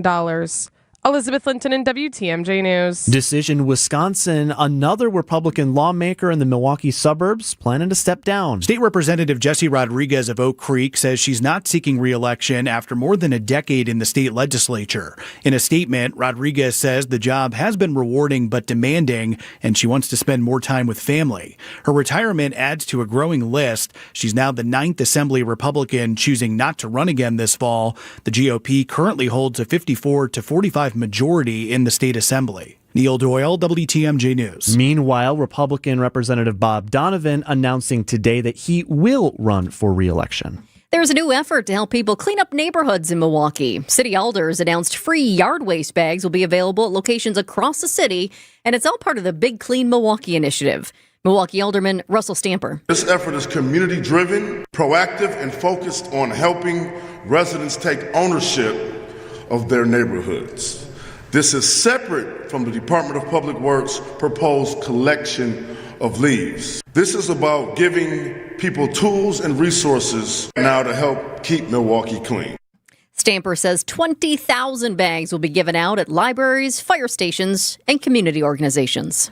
So you've got a new head coach. Now what about Giannis? Sports, traffic, and weather on the way next. Outdoor Living Unlimited, WTMJ News Time is 2:34. Hey, remember when your basement was just for storage? WTMJ's Greg Matzik here. With Matrix Basement Finishing, they turn that empty space into the heart of your home. It's what they did for us. Whether it's a cozy family movie night or cheering on your favorite team during the best time of the year to watch sports. From the design consultation to picking out your perfect flooring and fixtures, the process is seamless and done at your home. Get the quality craftsmanship you deserve with no payments until 2028. And visit matrixbasements.com. Discover your new favorite city, Milwaukee. Catch a sunrise over Lake Michigan.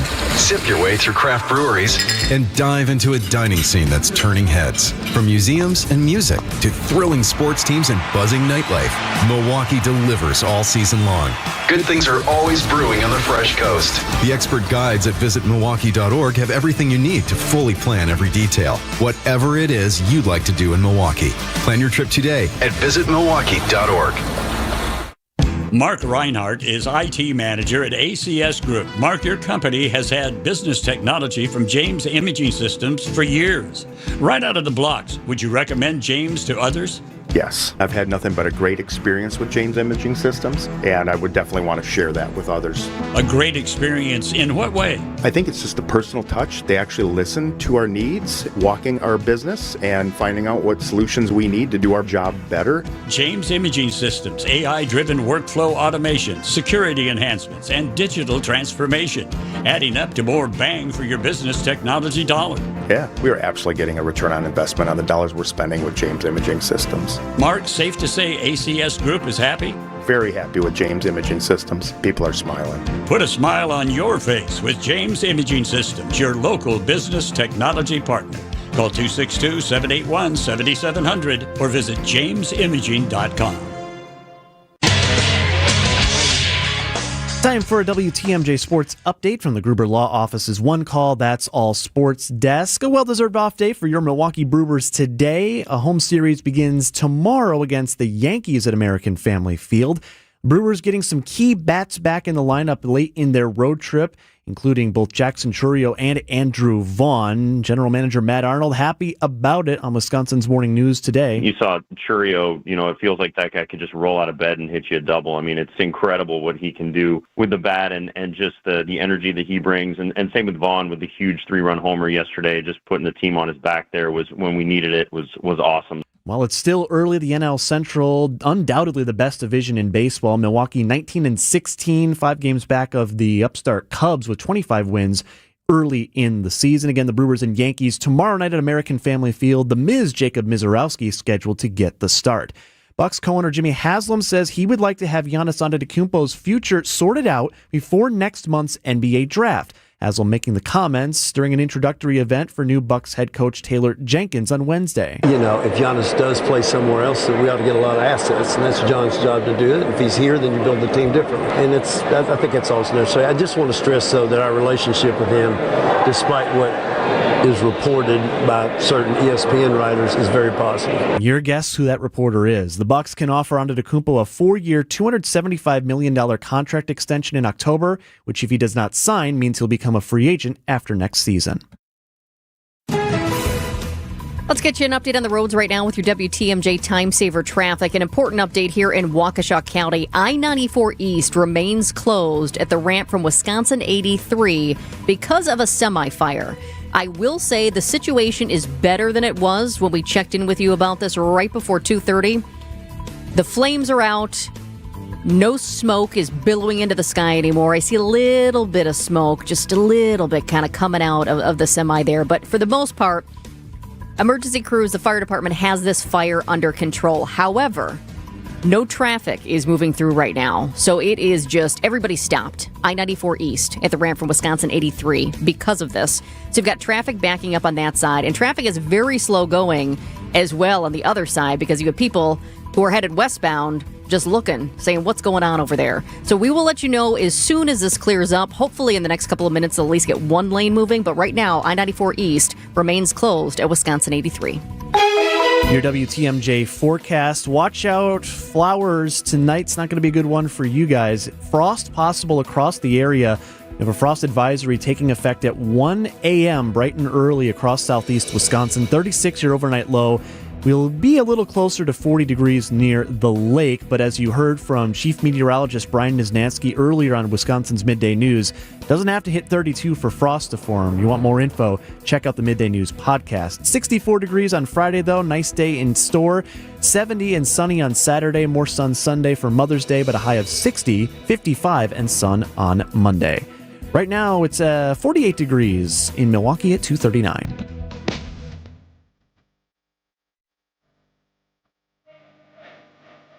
The beaver is mad, everybody.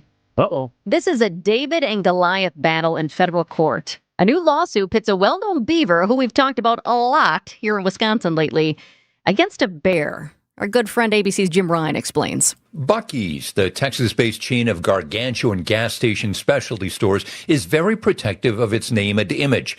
A Georgia-based chain of gas stations is learning that in court. Buc-ees says Teddy's name and bear mascot are too much like its own name and beaver character, and it's filed a federal lawsuit. Text WATCH to the Sonny Unlimited WTMJ Talk and Text line to see the mascots side by side. That's WATCH to 855-616-1620. What do you think? Does Buc-ees have a case here? So I know that they're very protective of the brand, and it's a very iconic logo. They make a lot of money off of this. Does Buc-ees? I don't know. I'm looking at it right now. If you're on our YouTube stream, they're both pretty cute. It feels like a Laffy Taffy level of stretch. So part of the gripe is about the mascot right here. Buc-ees is mad because Teddy's bear has white eye highlights, a black nose, a hint of pink tongue, and a lighter coloring around its mouth. And it's set inside a red accented geometric shape.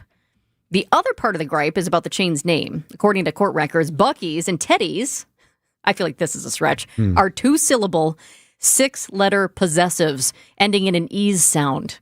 Something the gas station chain's lawyers say is likely to cause confusion, a mistake, and or deception among consumers. It just feels like lawyers had a little too much time on their hands and were like, let's see how crazy we can make this. And this isn't the first time Buc-ees has sued a company, accusing it of copying its branding and famous beaver mascot. Back in February, Buc-ees sued over an Ohio chain called Mickey Mart.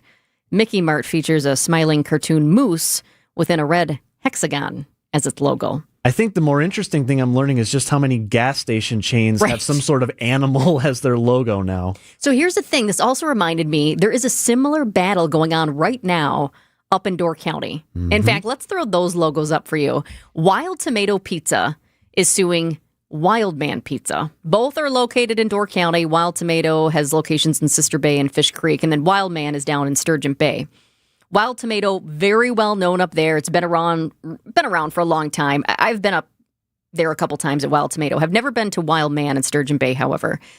But Wild Tomato says the name and logo for the newer Wild Man Pizza is just too similar to theirs. And the case has blown up on social media. That's where I first saw it. The two are back in court next week, but they're going back and forth on TikTok, and there's videos out there. You know what this specifically reminds me of is that episode of The Office where they're saying, "Hey, we're going to get pizza," and then there's very similar pizza chains. I was like, "Wait, did you get it from this one or the other one?" Because there is a difference. Now, I have not had either of these pizza places, so I can't speak to their quality of pizza, but I am going up to Door County soon, so I may have to make a couple of pit stops. All right, do a taste test. It's 2:43. Remember those old commercials that said, "Hey, you got chocolate in my peanut butter"? Oh, yeah. Take that same innovative concept, but replace chocolate with memory foam and peanut butter with Coil Springs. And what do you get? A weird-tasting candy bar? You get Penny Mustard's exclusive line of double-sided hybrid mattresses. Oh, yeah, that too. Just like the perfect mix of chocolate and peanut butter, our double-sided hybrid mattresses combine specialty foam and a supportive coil spring center. Other mattresses have one or the other, but not both. The naysayers said, "Nah, you can't create a flippable, breathable, supportive foam mattress." And we said, "Oh yeah? Watch us." Penny Mustard's hybrid mattresses are made in Wisconsin and built to last 45% longer than the average unflippable model. Every mattress is backed by a 1-year comfort guarantee. And they're 100% chocolate and peanut butter free. Revolutionary double-sided hybrid mattresses developed by the sleep geniuses at Penny Mustard. PennyMustard.com.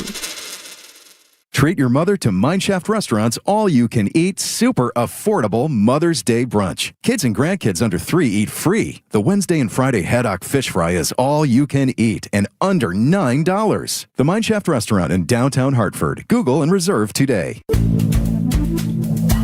Good Karma Brands is proud to be an equal opportunity employer, providing equal employment, development, and advancement opportunities to all teammates and applicants. To learn more about careers with us, please send an email to talentacquisition@goodkarmabrands.com. That's talentacquisition@goodkarmabrands.com. It's WTMJ's Julia Fellow for Sweet Talks Medical Spa in Menominee Falls. If you're looking for expert care without that cold clinical vibe, Sweet Talks is where beauty, wellness, and self-confidence comes together in such a fun, welcoming space. Sweet Talks offers injectables, advanced skin treatments, even wellness services like weight loss or hormone optimization. Sweet Talks provides a comprehensive consultation designed just for you. Learn more at sweettalks.com. Wisconsin weather doesn't ease into spring. It keeps you guessing. That's why your windows and doors need to handle everything. At Pella Windows and Doors of Wisconsin, we build for year-round comfort. Get the look you want for the home you love with 0% financing options available. So you can upgrade now and pay over time. Plus, enjoy a free in-home consultation, expert installation, and a 10-year limited warranty. Schedule today at PellaWI.com. Certain restrictions apply. It's 5/31/2026. the winning this May at Potawatomi Casino Hotel Milwaukee. Have a barrel of fun with your share of $300,000. Just play with your rewards card for entries, and Thursday night you could hit a home run. Plus, your May drawing entries all count towards the Big League Series prize drawing in June. It's Tic Tac Home Run. Only at Potawatomi. More info online. Must be 21 and a rewards member to play.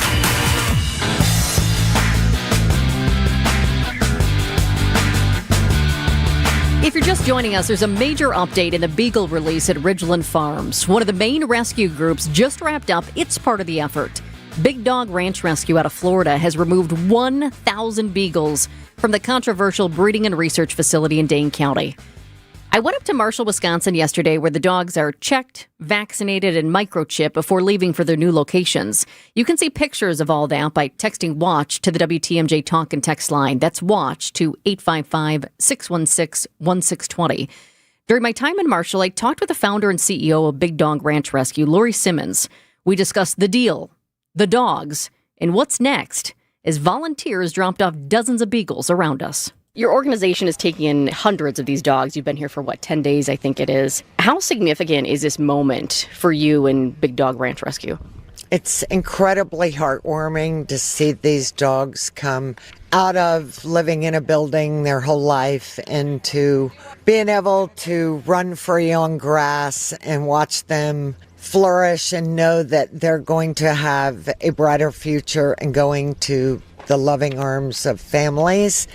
And that's what was important to us, is to be a safety net around these dogs to make sure they went into responsible rescues, eventually into wonderful homes. It is just unbelievable to see this all come together. It's been a long time planning, a lot of logistics, a lot of preparation, bringing up our 5 transport buses from Big Dog Ranch Rescue, Florida, Alabama, our veterinarians, vet techs, employees to put this all together. We set up a medical staging area in one barn with Wisconsin vets, our team. And up here is our staging area where we get all the paperwork ready and send them out to rescues across the nation. We've been on top of this story for about 2 months now, following every development, and I listened to the press conference where you spoke. That was the first time that I learned that really your group had been talking with Ridgeland Farms even before Wayne Chung and the activist had their efforts. How long had you been working on this, and was there ever a point where you thought this might not happen? We knew these dogs were here in testing laboratories, and Big Dog Ranch Rescue has been advocating with RFK's team and different departments at the White House, with our board member Laura Trump leading it, into stopping animal testing.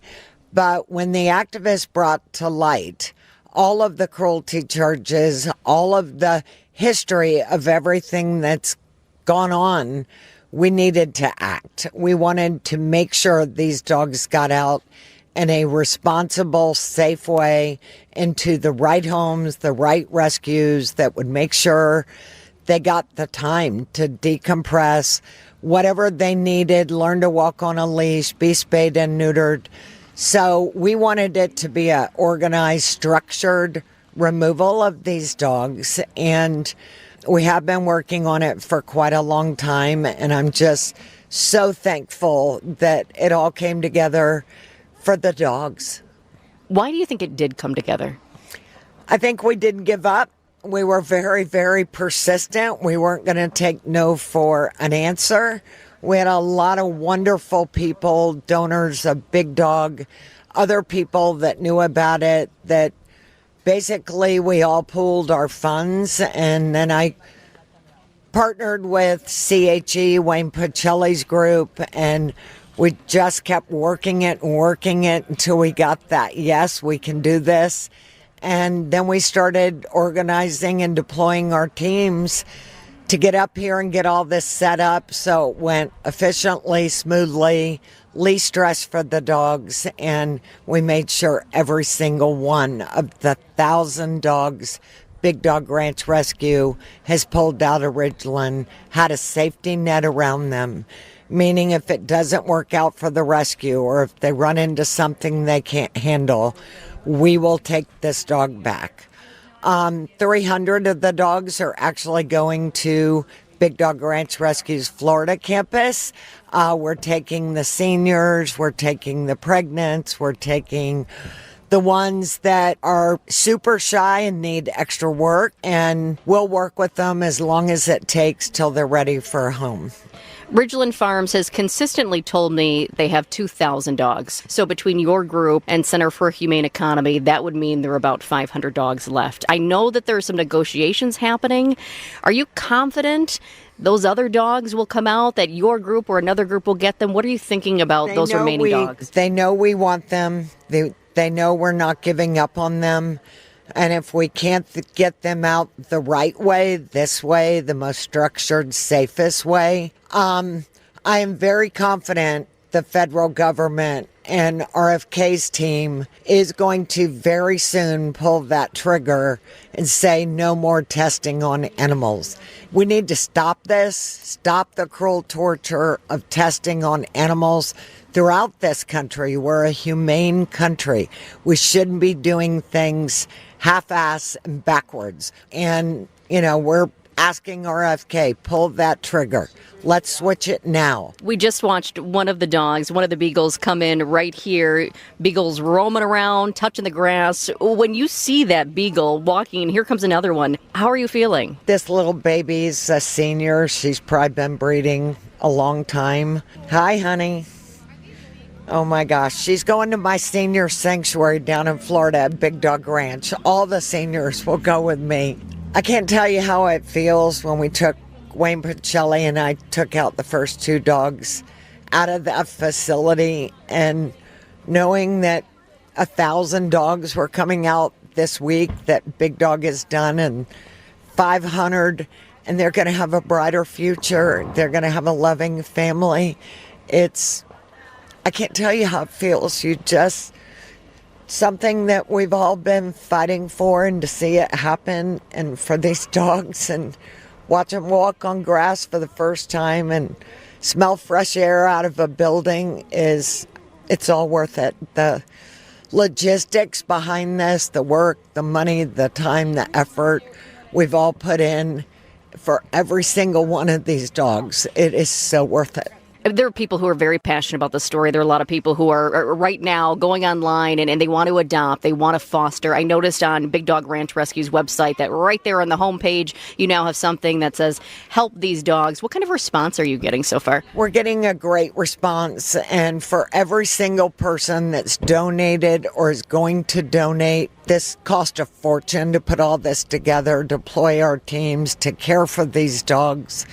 Donating is a great way you can contribute, and giving us the funds to keep going.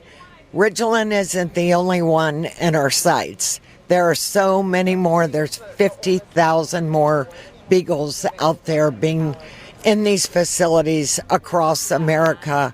So this is just the beginning. And also, if you want to adopt, you can go to our website, bdrr.org, put in an application. If we've given to a rescue partner close to you in your state, we'll forward it. We'll find you one of the rescue partners to give one of these dogs a loving home. This is not the largest rescue from a breeding facility ever, but it is one of the largest. How does this compare to other rescues that you and Big Dog Ranch have been involved in? Well, we do a lot of puppy mill shutdowns. I want to personally take out, Big Dog is fighting to shut down the inhumane bad breeders where the dogs' puppy mills live in really, really bad conditions. Our second thing is ending the animal testing and freeing all these beagles living in laboratories and metal buildings, and also shutting down dog fighting. You mentioned Laura Trump. I know she's a director with your group. Ricky Gervais was backing this and amplifying the message. I believe you had Juliana Rancic out here the other day. Yes. How does that celebrity, how important is that? Because they certainly do have a way to get out there and amplify what you're doing. Anybody that wants to spread the message to help end animal testing, we welcome you.